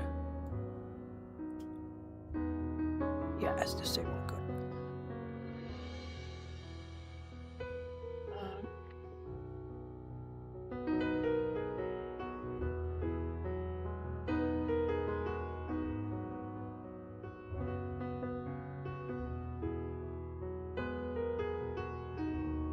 This guy here, you can see it's like a mount.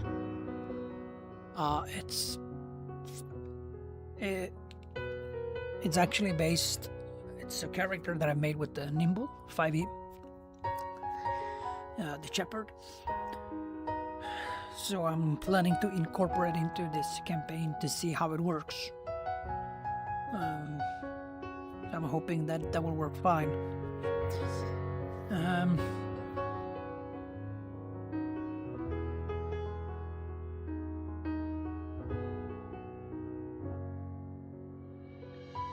And that you see underneath there, that basically means it's flying. So when characters see that, people see that, they know, okay, this guy is flying.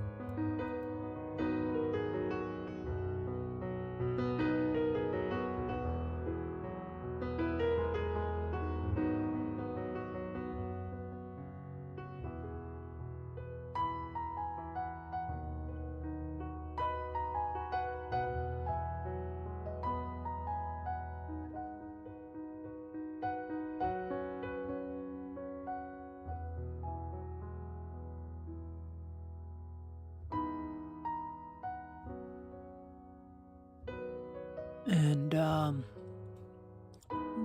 they got possessed by some kind of, not possessed, but they interfered with some kind of ritual knife, so they actually got a he became intertwined, his soul became part of a soul of a cynical angel, good guy. And this guy here,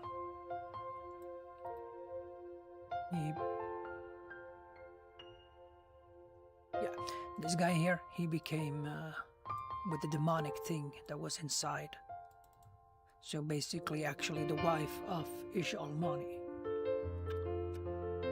which he took care of. But yeah, so I'll see how many of these players.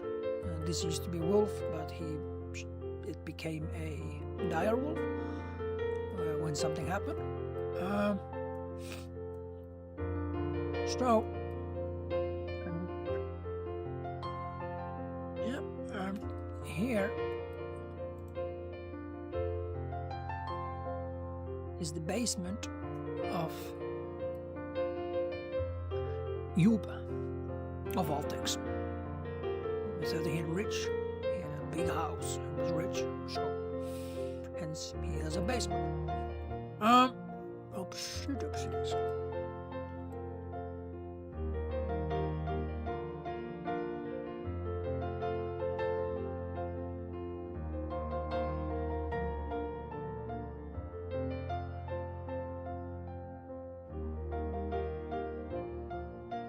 So let's check in on our shit. Keep it there. And remove Everett.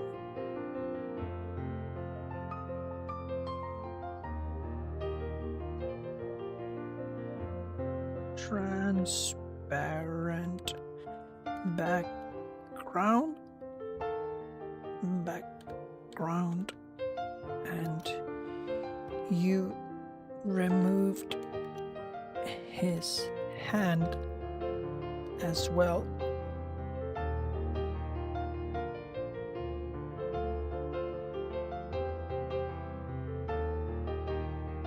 Let's check if it also removed the top down view.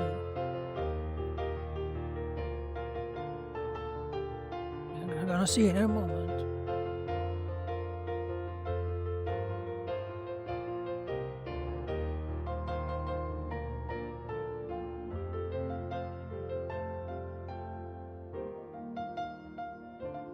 Before we actually send that, I'm fully aware that this looks a bit weird. We're just gonna see if it also removed. Oh, right.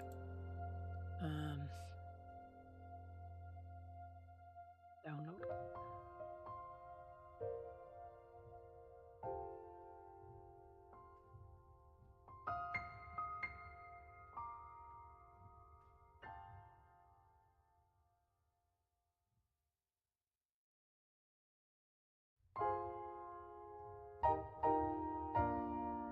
Now let's see.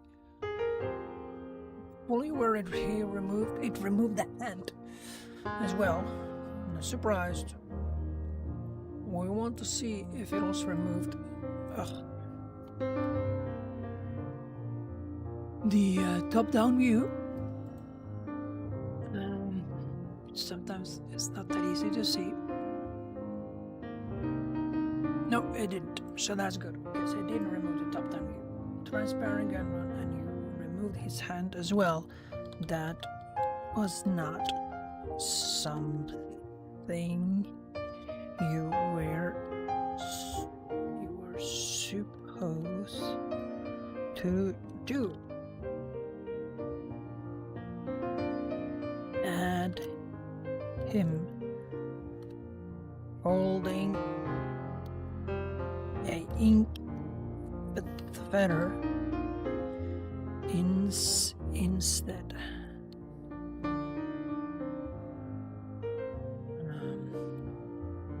Just gonna make sure it's correctly written because we're dealing with AI.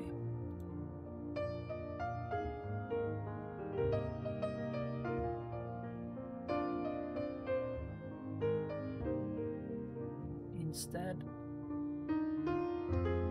of the sword,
It's gonna be Billhead.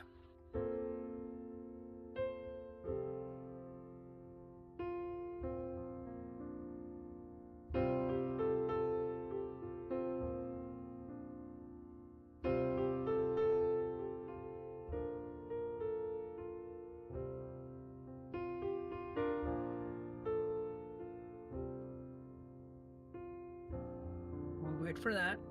I'll add one more page.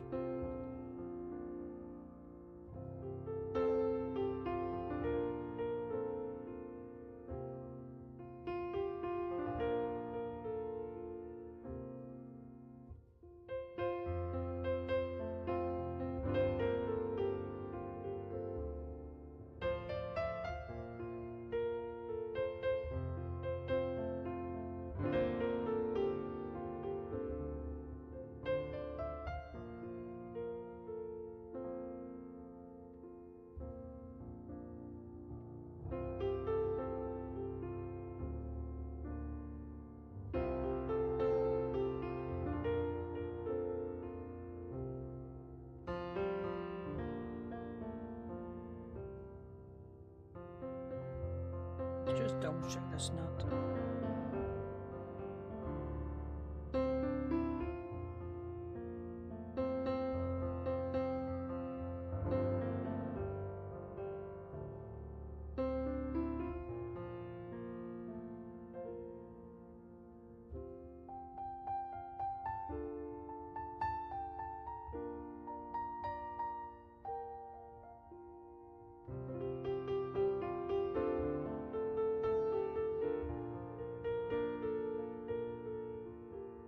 Yeah, okay, that I can accept that.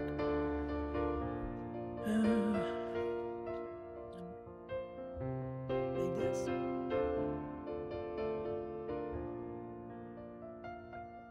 Here.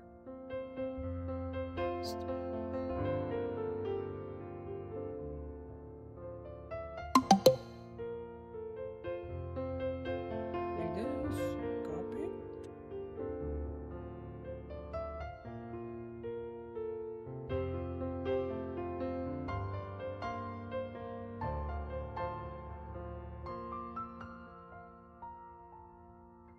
Go.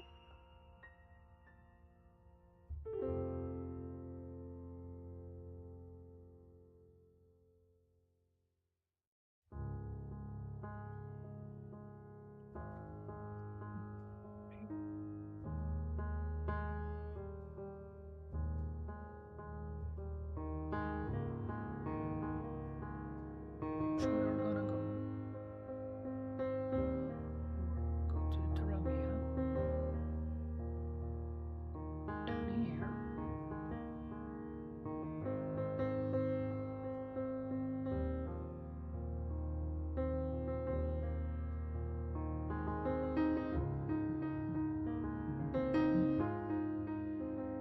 Where did I put?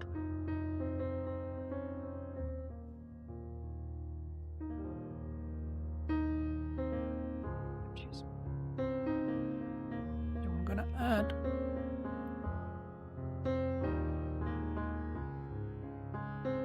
there. Well, we got a picture there. And if I did it correctly, that picture will now be in the NPC. Yep. We can just go back. About.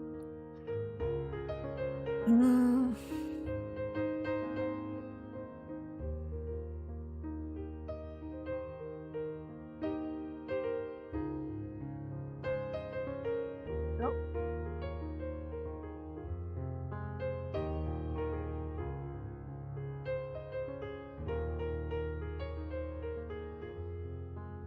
That's gonna be his wife.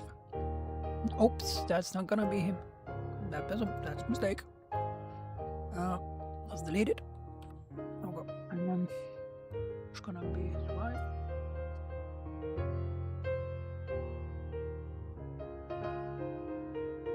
There we go.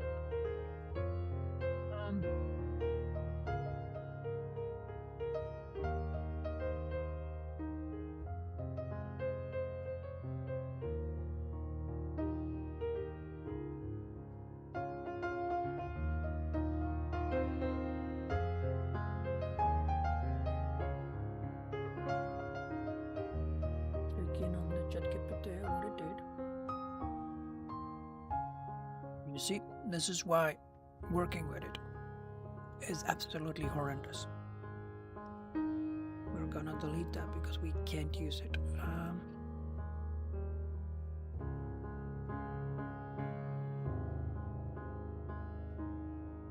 This is what I did. Nothing as I said.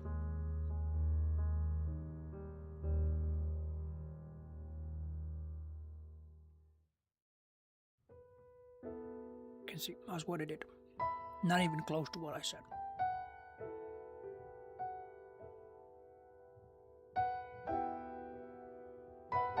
Not even close.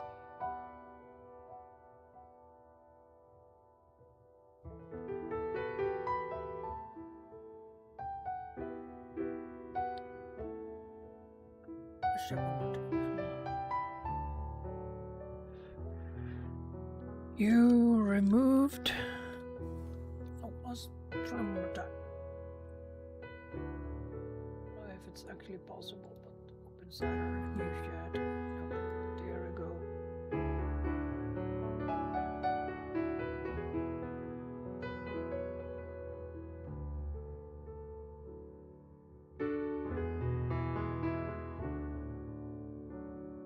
Hope we actually add.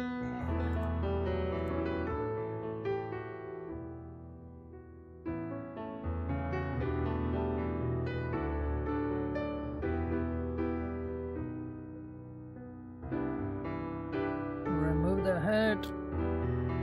Change the sword for a better.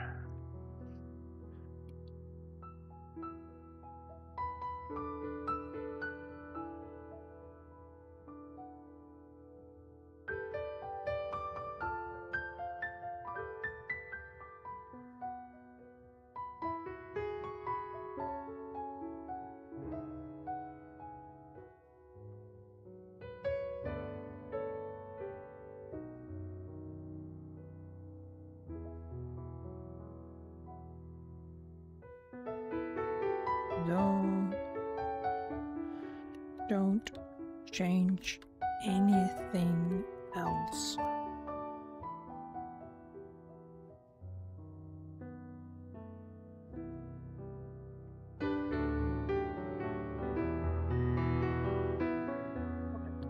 So, let's see.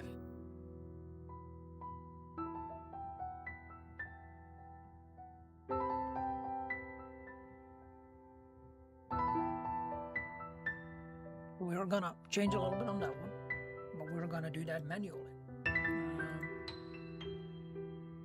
And I'll see if I can actually let you guys see that. Open with that one. There we go.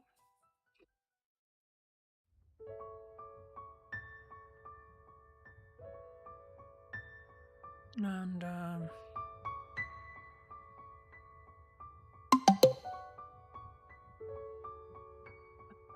open up for you going to see the photo editor there in just a moment. We're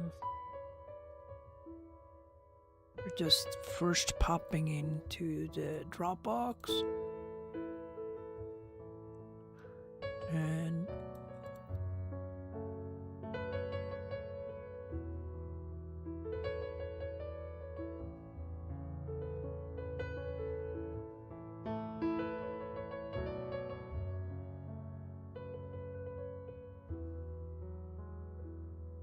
I hope we don't get anything weird.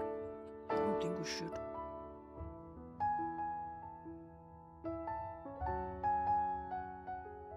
Guess you can consider this weird.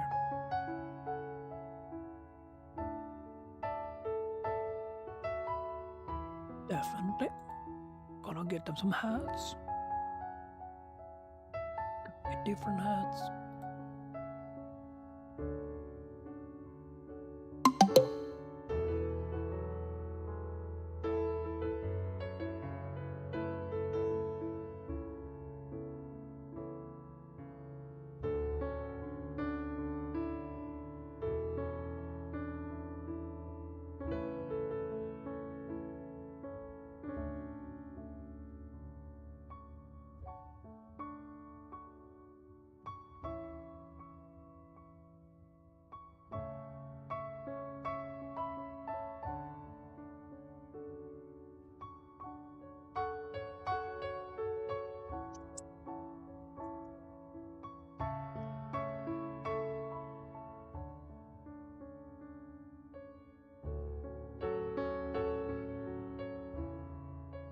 Yeah, so that's it. That's what I have of that.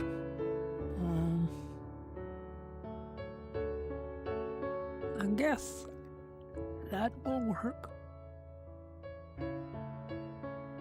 Let's see how that fits. We're gonna download it. Oops, that was the wrong one. Oh, of course.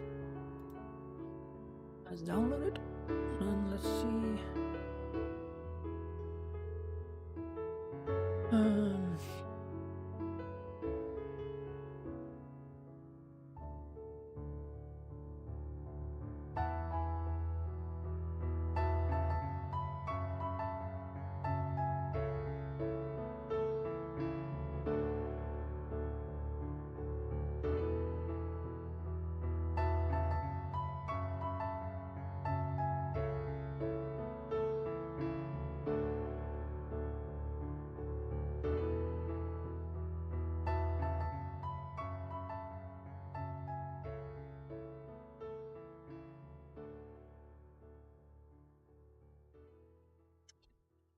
Let's see.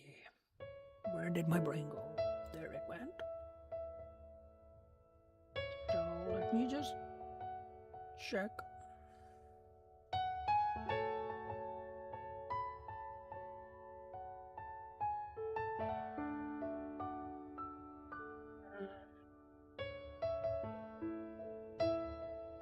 Here.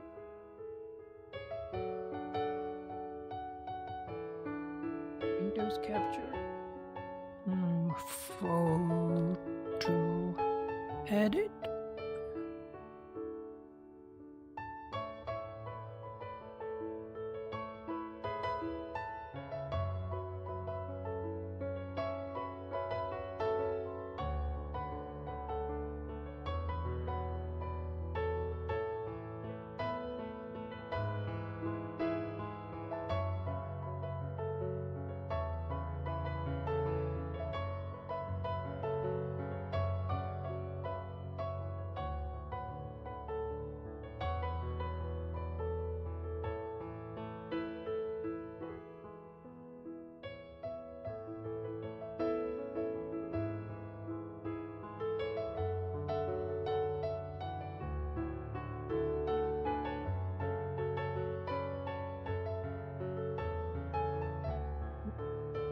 This one that could work.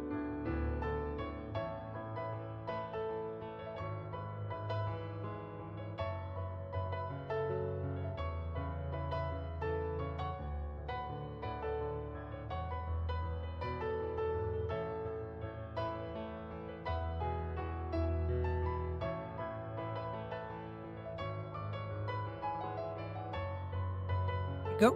Now you guys can see it.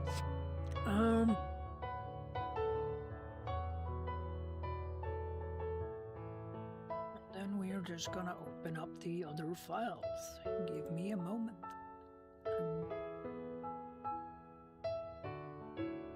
Happened? We don't know anymore. Did I not? We click download. Alright.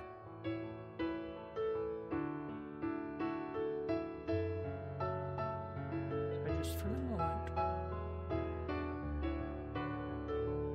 just wanna see. Yeah, so you guys can actually see it. Experience on that when I share the windows, you actually can't see. Just gonna close that one for now because we need to go back into the Dropbox. Make sure we actually click download. Go back up here. This hat and this hat. Shoulders.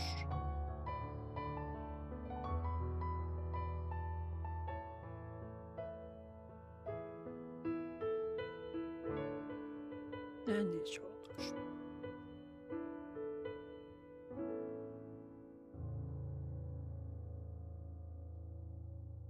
Also get a cape. Think that cape is better. not on her, by the way.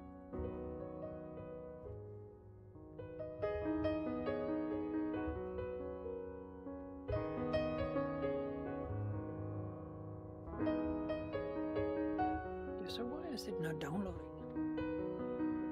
Seems to be the problem here. It's actually not downloading.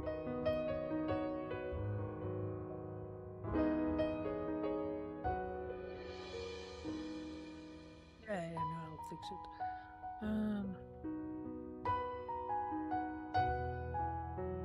Why is it not downloading?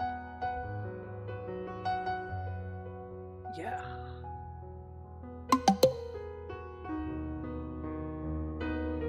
Are you downloading now? Ugh. Download. Download.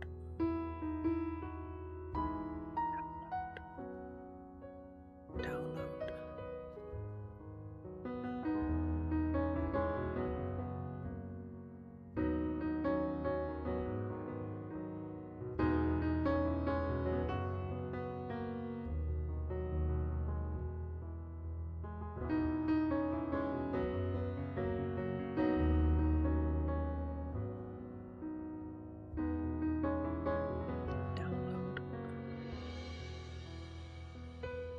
Download.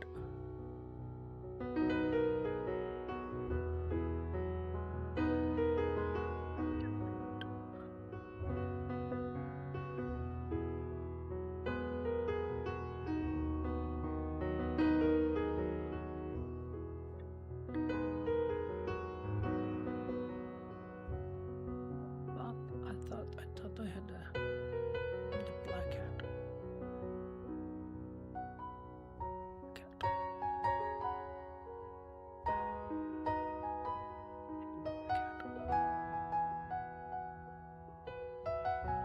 The black hat. There it is.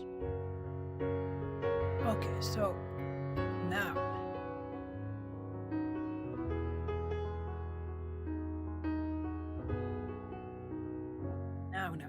you'll see things popping up there. I'll give you a moment.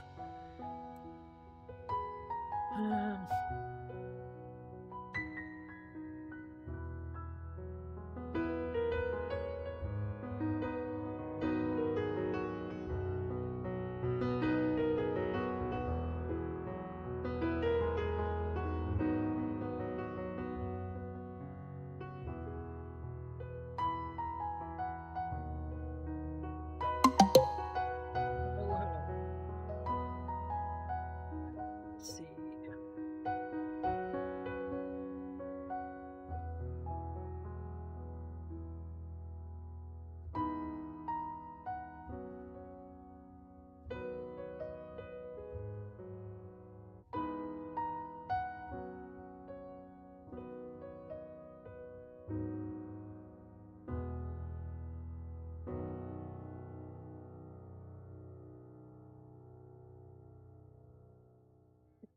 Two.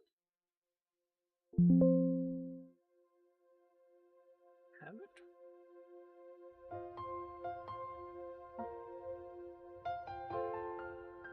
So it's the other one we haven't opened.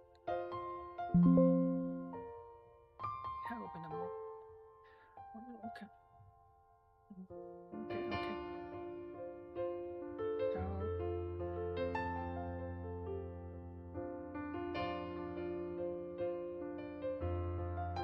check in on the ChatGPT if it actually did what it was supposed to, and it did. So then let's now check in over here. I'm gonna show you the screen just for this because I'm just gonna quickly check if it actually has done it correctly.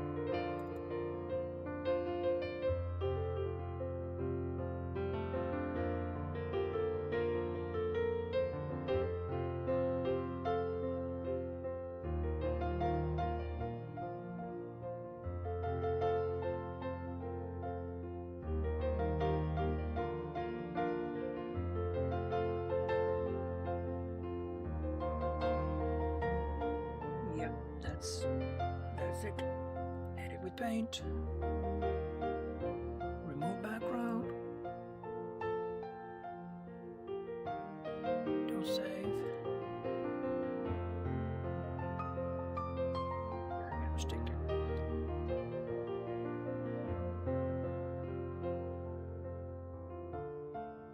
not make terrible mistakes, so that's good. Open up this one. Edit with paint. With paint.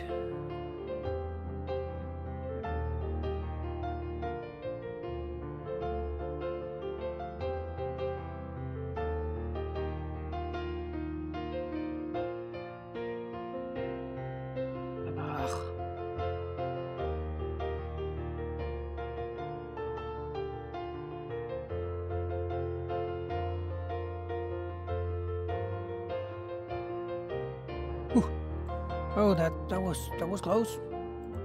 Almost deleted everything in my download folder. Save.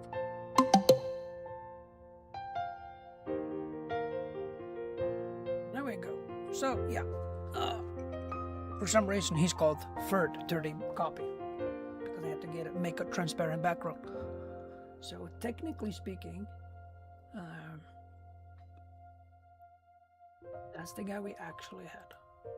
We just had to remove his head and his shoulder because we are going to give him a new head.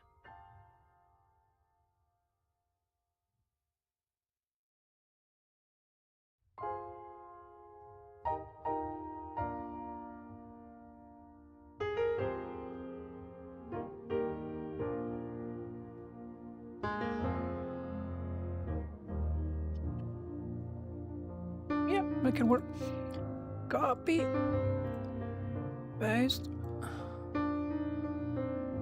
Before we do, we are also gonna copy this guy, paste back, so that he's basically inside there. And then we copy. There we go.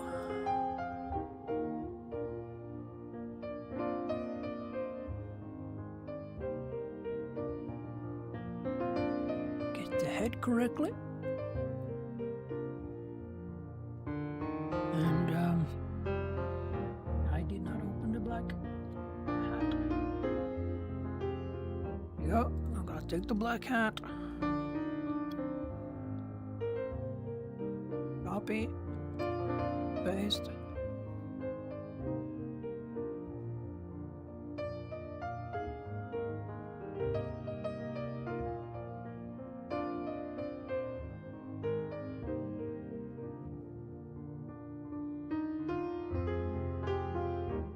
There we go. Starting to look like somebody in that time, huh?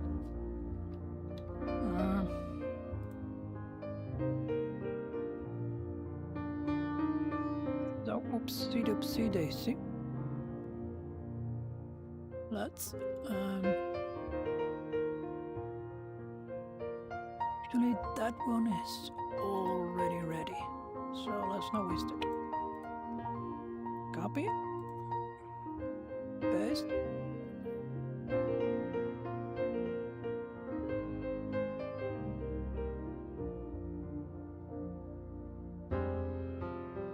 They're gonna be underneath the head. We're gonna get it there. Oops, that was underneath everything. Now it's underneath the head. Good. And we copy, paste, and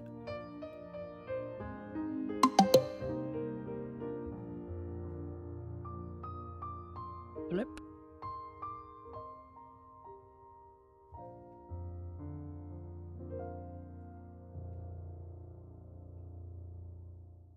So that can't be there because yeah, it can't be there.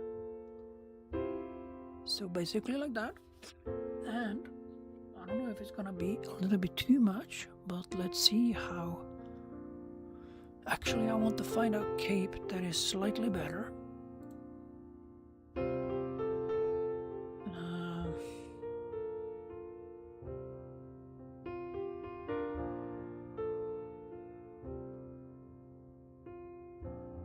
See if this works. The reason why I'm not showing it this time is because I found one very quickly.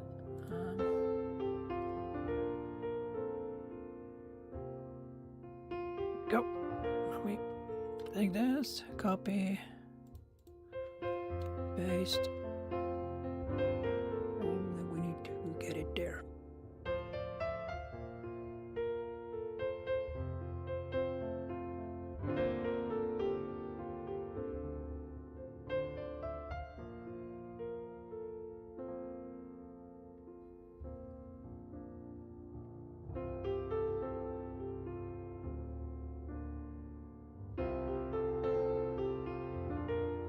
No.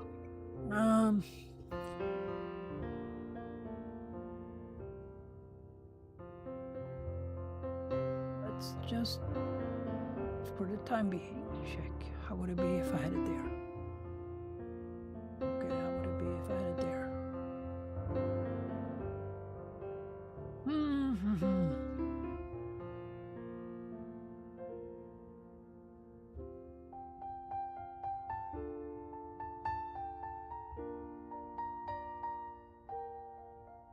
Might not work, but it kind of works.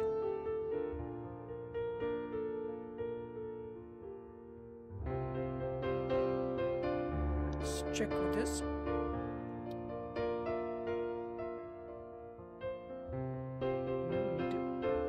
Find out. Delete it, because I can just add it back in. Paste.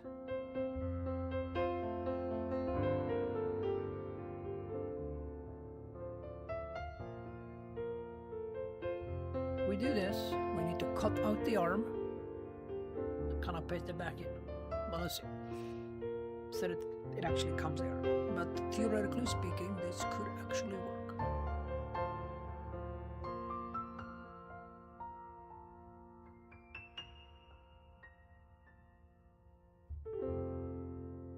No, it doesn't work.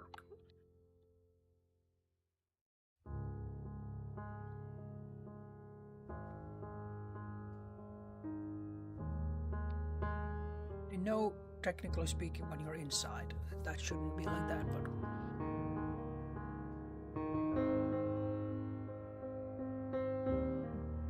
with that said,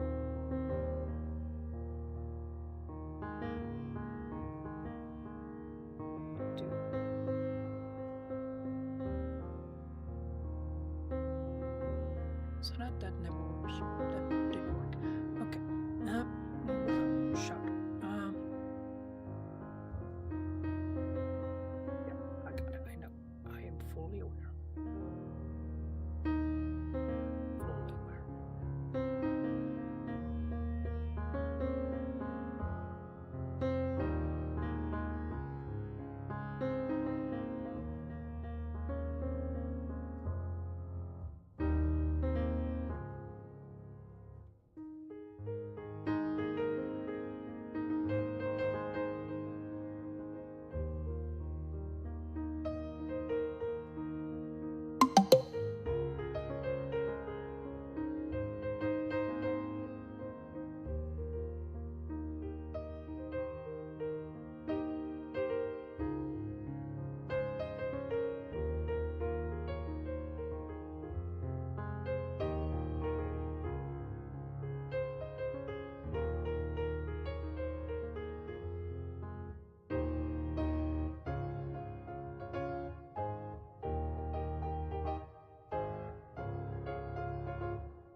I think actually that worked.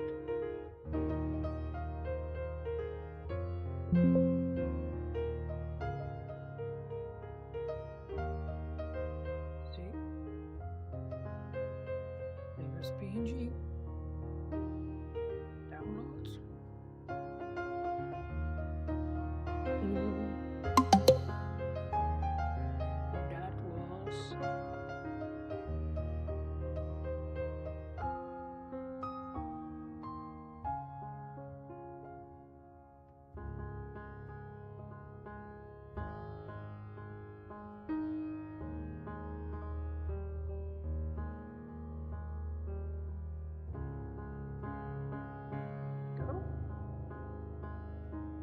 we got him on the table, and we're gonna go for this lady here.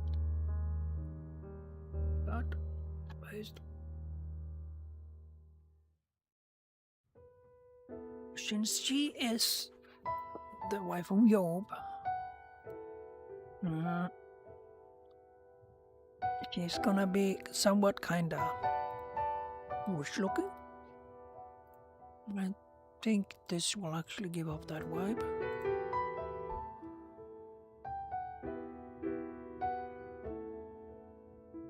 But the reason for this is because we are actually gonna put back her head.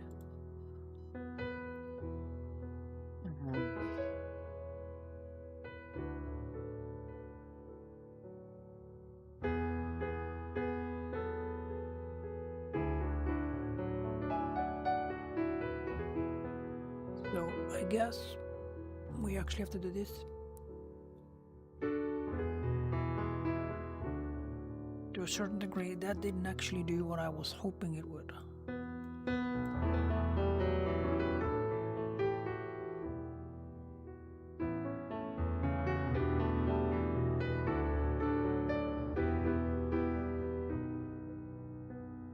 Because it's more like a...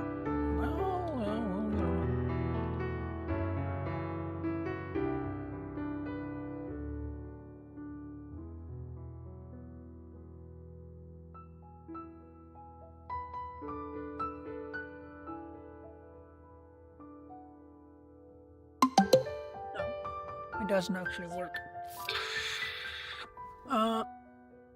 What if we do this?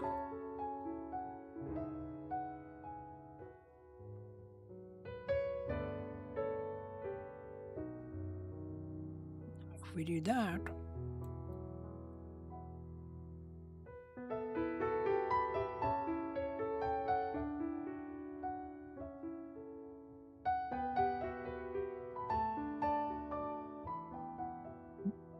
and put her head on top of there, the new head that we're gonna use, it might actually work after all. Let's see.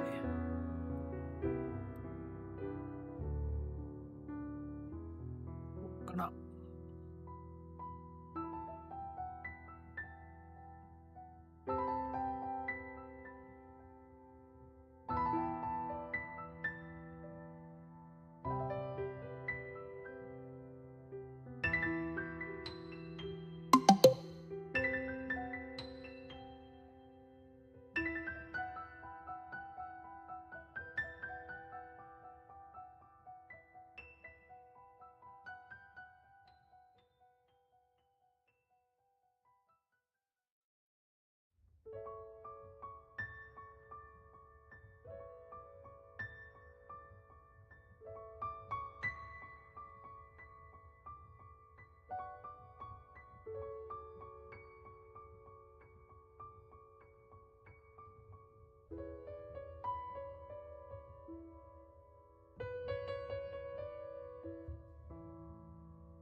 see here then.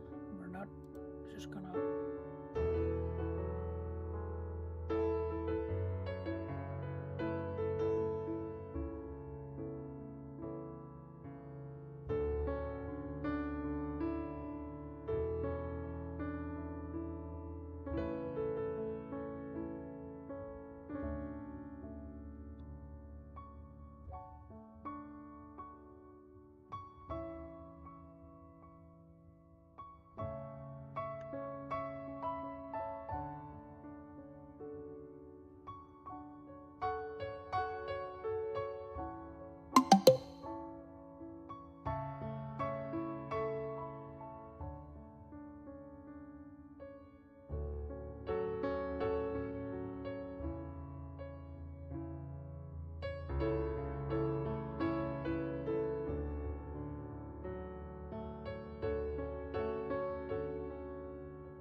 And we need to get the right measurement for the hair.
Let's see what happens if we take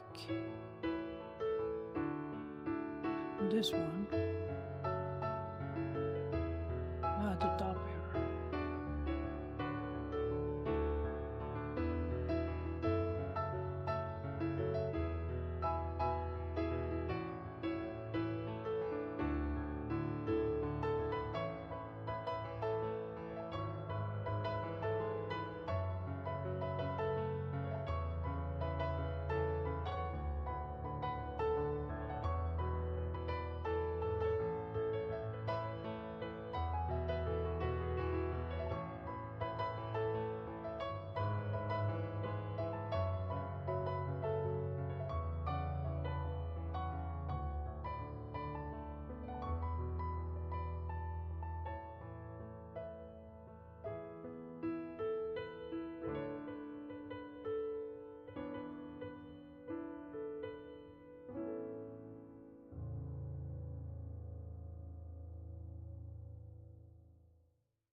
supposed to be there.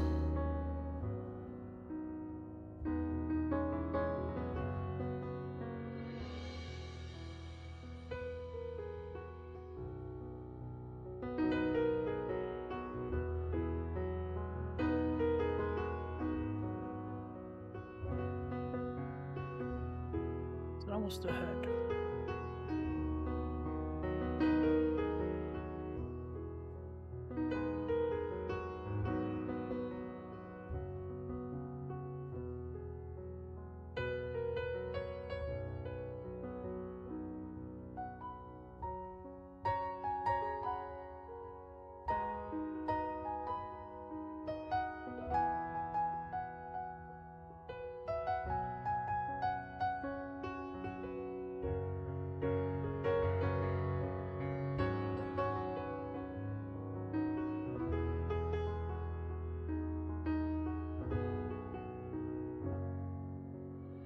I think that might work.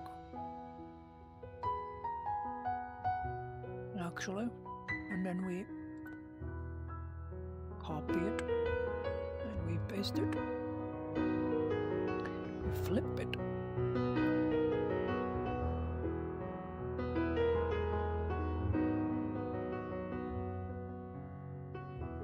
Did that create the illusion? Vertically?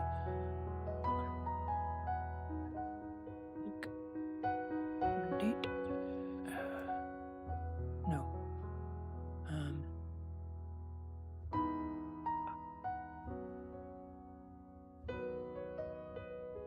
So, theoretically speaking, if that were to be done, then this wouldn't work.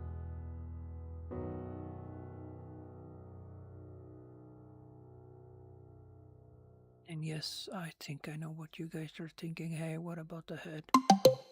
Yeah, I'm fully aware. And I haven't forgotten the head. So I need to create the illusion. Where is the head? Is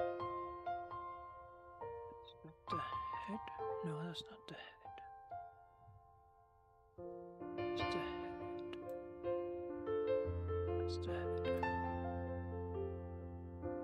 No, it's not the head. First, we need to do a basically. There's the head. Okay, so that's the one. So the head needs to be in the middle of those two.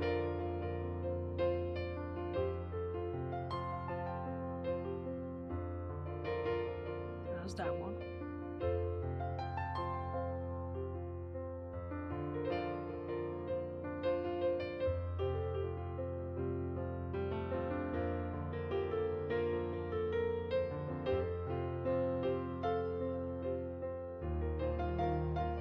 Another thing I could technically do though. Yeah, that could actually work. Let me check something. So what we're gonna do, we're gonna delete this. Oops, not the head. I'm gonna delete that. We are gonna delete that. And we're gonna copy, plug inside, paste, make smaller.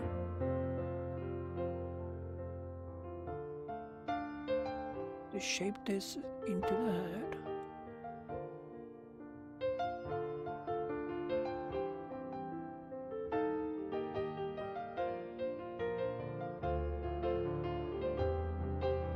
There we go, and then cut this out. And then cut this out. That was a little bit too much.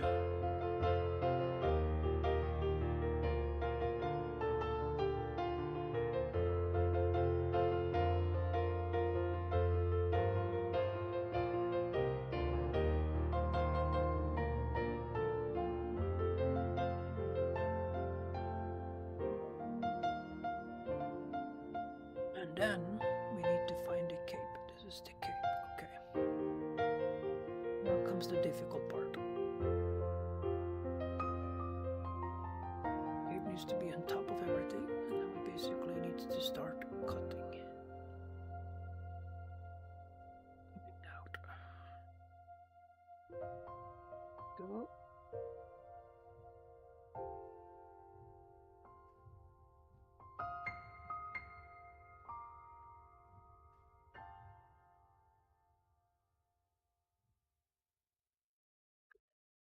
Okay, I was a little bit wrong there.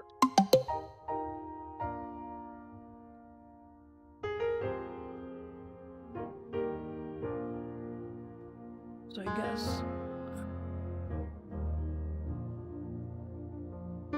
theoretically speaking, what we need to do then is to take this, take this cape, put it here, delete,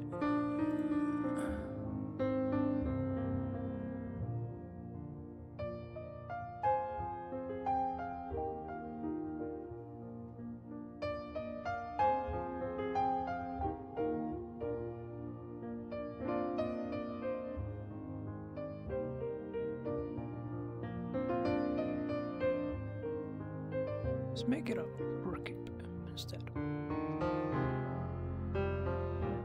Then we paste it in here. So you're gonna need to make it smaller. Just check how that will look first. Yeah, it will look good.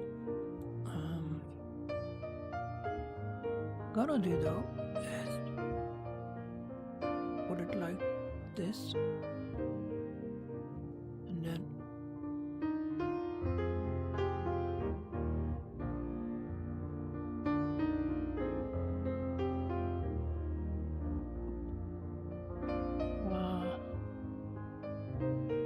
delete, paste in again, so then we basically have it like this.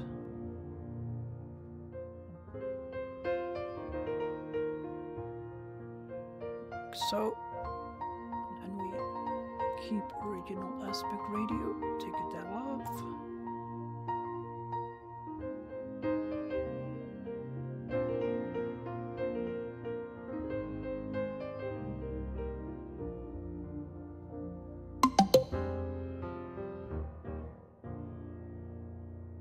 There we go, and then once that is done, we're now gonna take this shape here, right around the head here.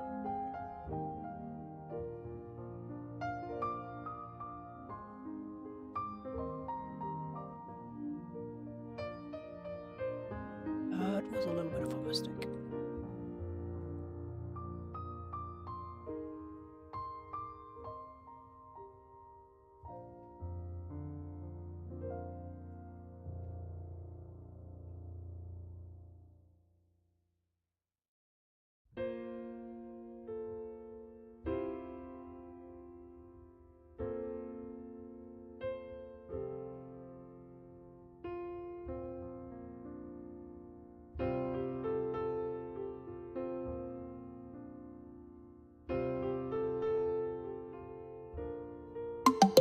Here we go.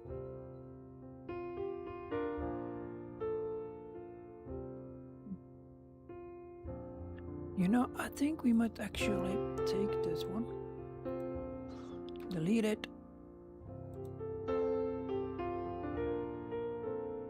delete it. We delete the wrong thing. We delete our head. We were not supposed to delete the head. That's the one we're gonna delete. There we go. We take this, copy, back inside. There we go. Smaller. Get smaller.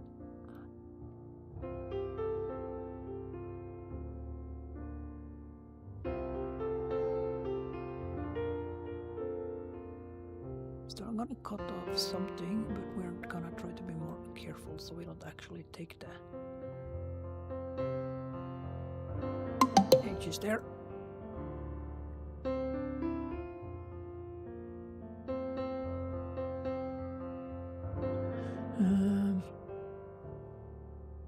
So then now we take this, drag it there so it becomes there, otherwise I can't. But first, let's make sure we have it in the right spot.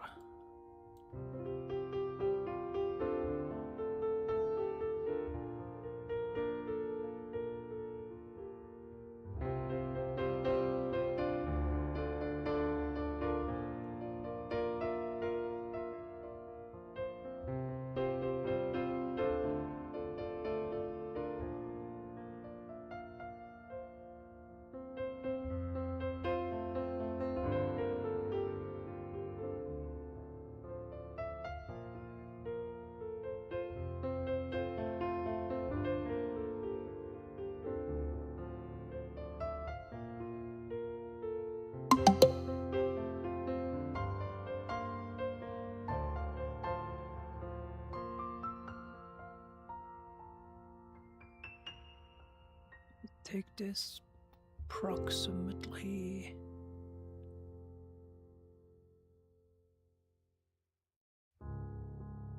here and cut. And let me take these here and cut. And then let's see how horrible we did it.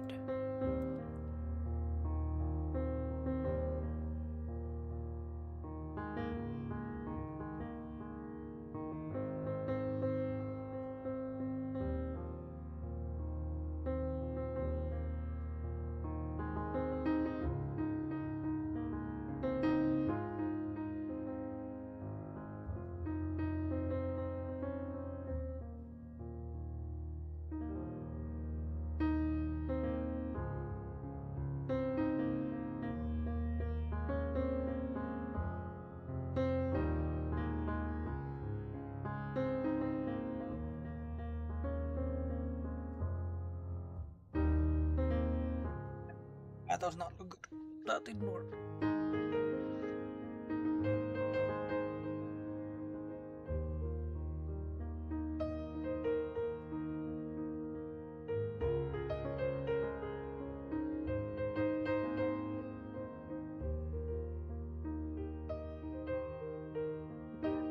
Unfortunately, this is where we need to stop, because I need to get ready to get to work. So that's somewhat unfortunate, I guess. Somewhat unfortunate indeed.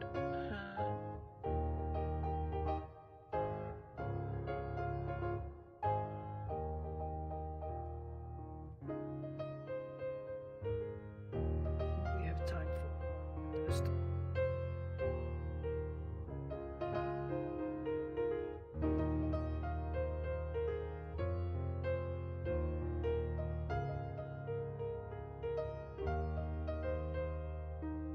This fur here more looked like men, but then we can actually shape this thing. That's the last thing we'll do. See if we can shape this.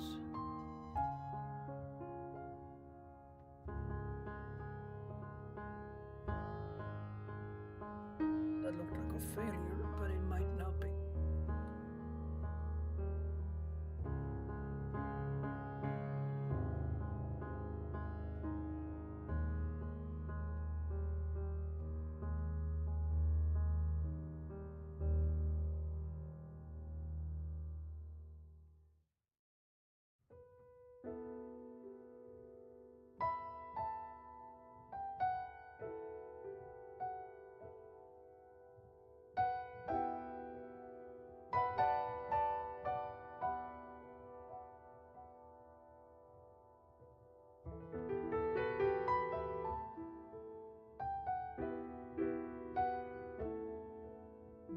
I can dig. I can do that.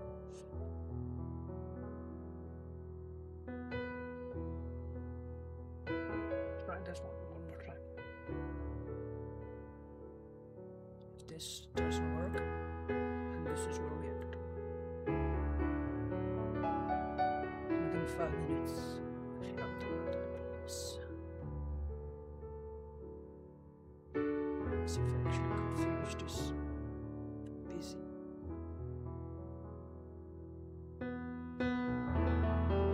That's good. Now we need to pop it back. Pop it back. I think that works, guys. I'll take that.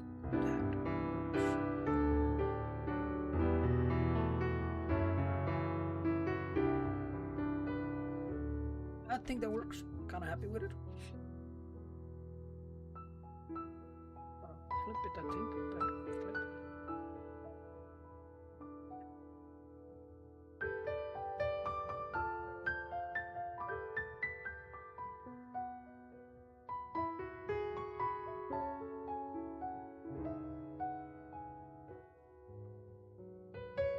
Now, what do?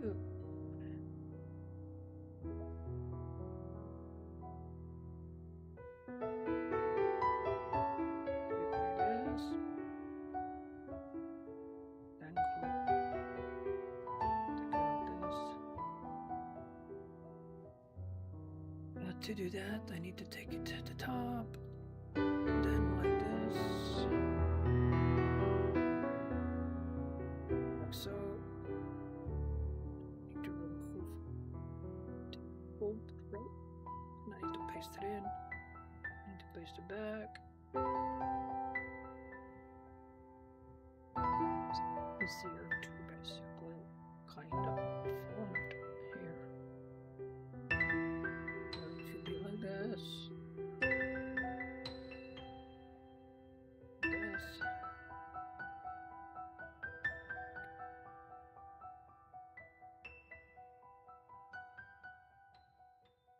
It's a bit too much.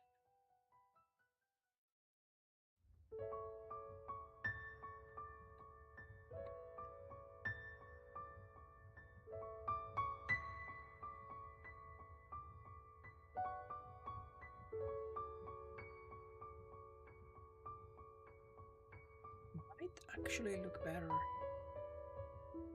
without doing anything like such.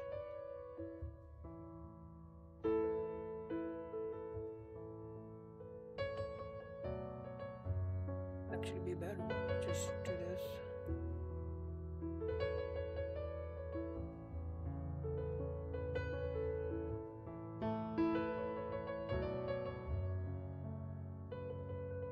Simply not think too much about it.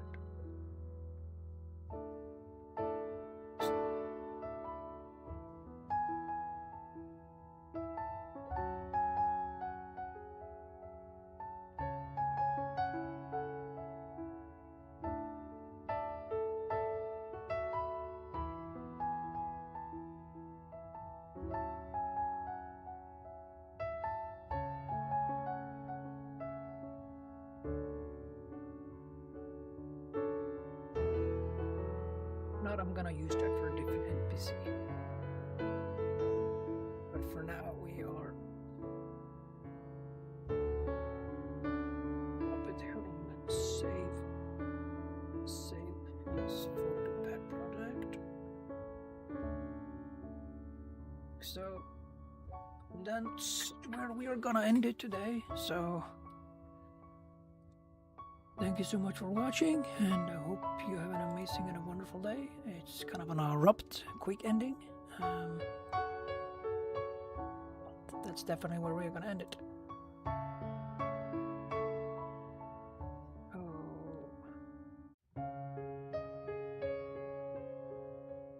I just want to take this moment to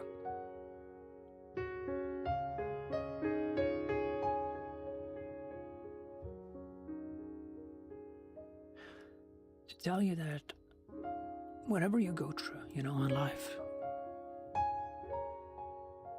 my greatest wish isn't necessarily that you believe what I believe. Which makes it really weird to say from the aspect of where I'm coming from, but I do believe in it. And I want you to have the best life you can have. And I love you no matter what you think. I love you if you disagree with me. I love you no matter what you might think about me. I would be lying if I didn't want you to receive the Lord, but I'm not gonna force it on you. So, with that said, goodbye, and I hope you have an amazing and a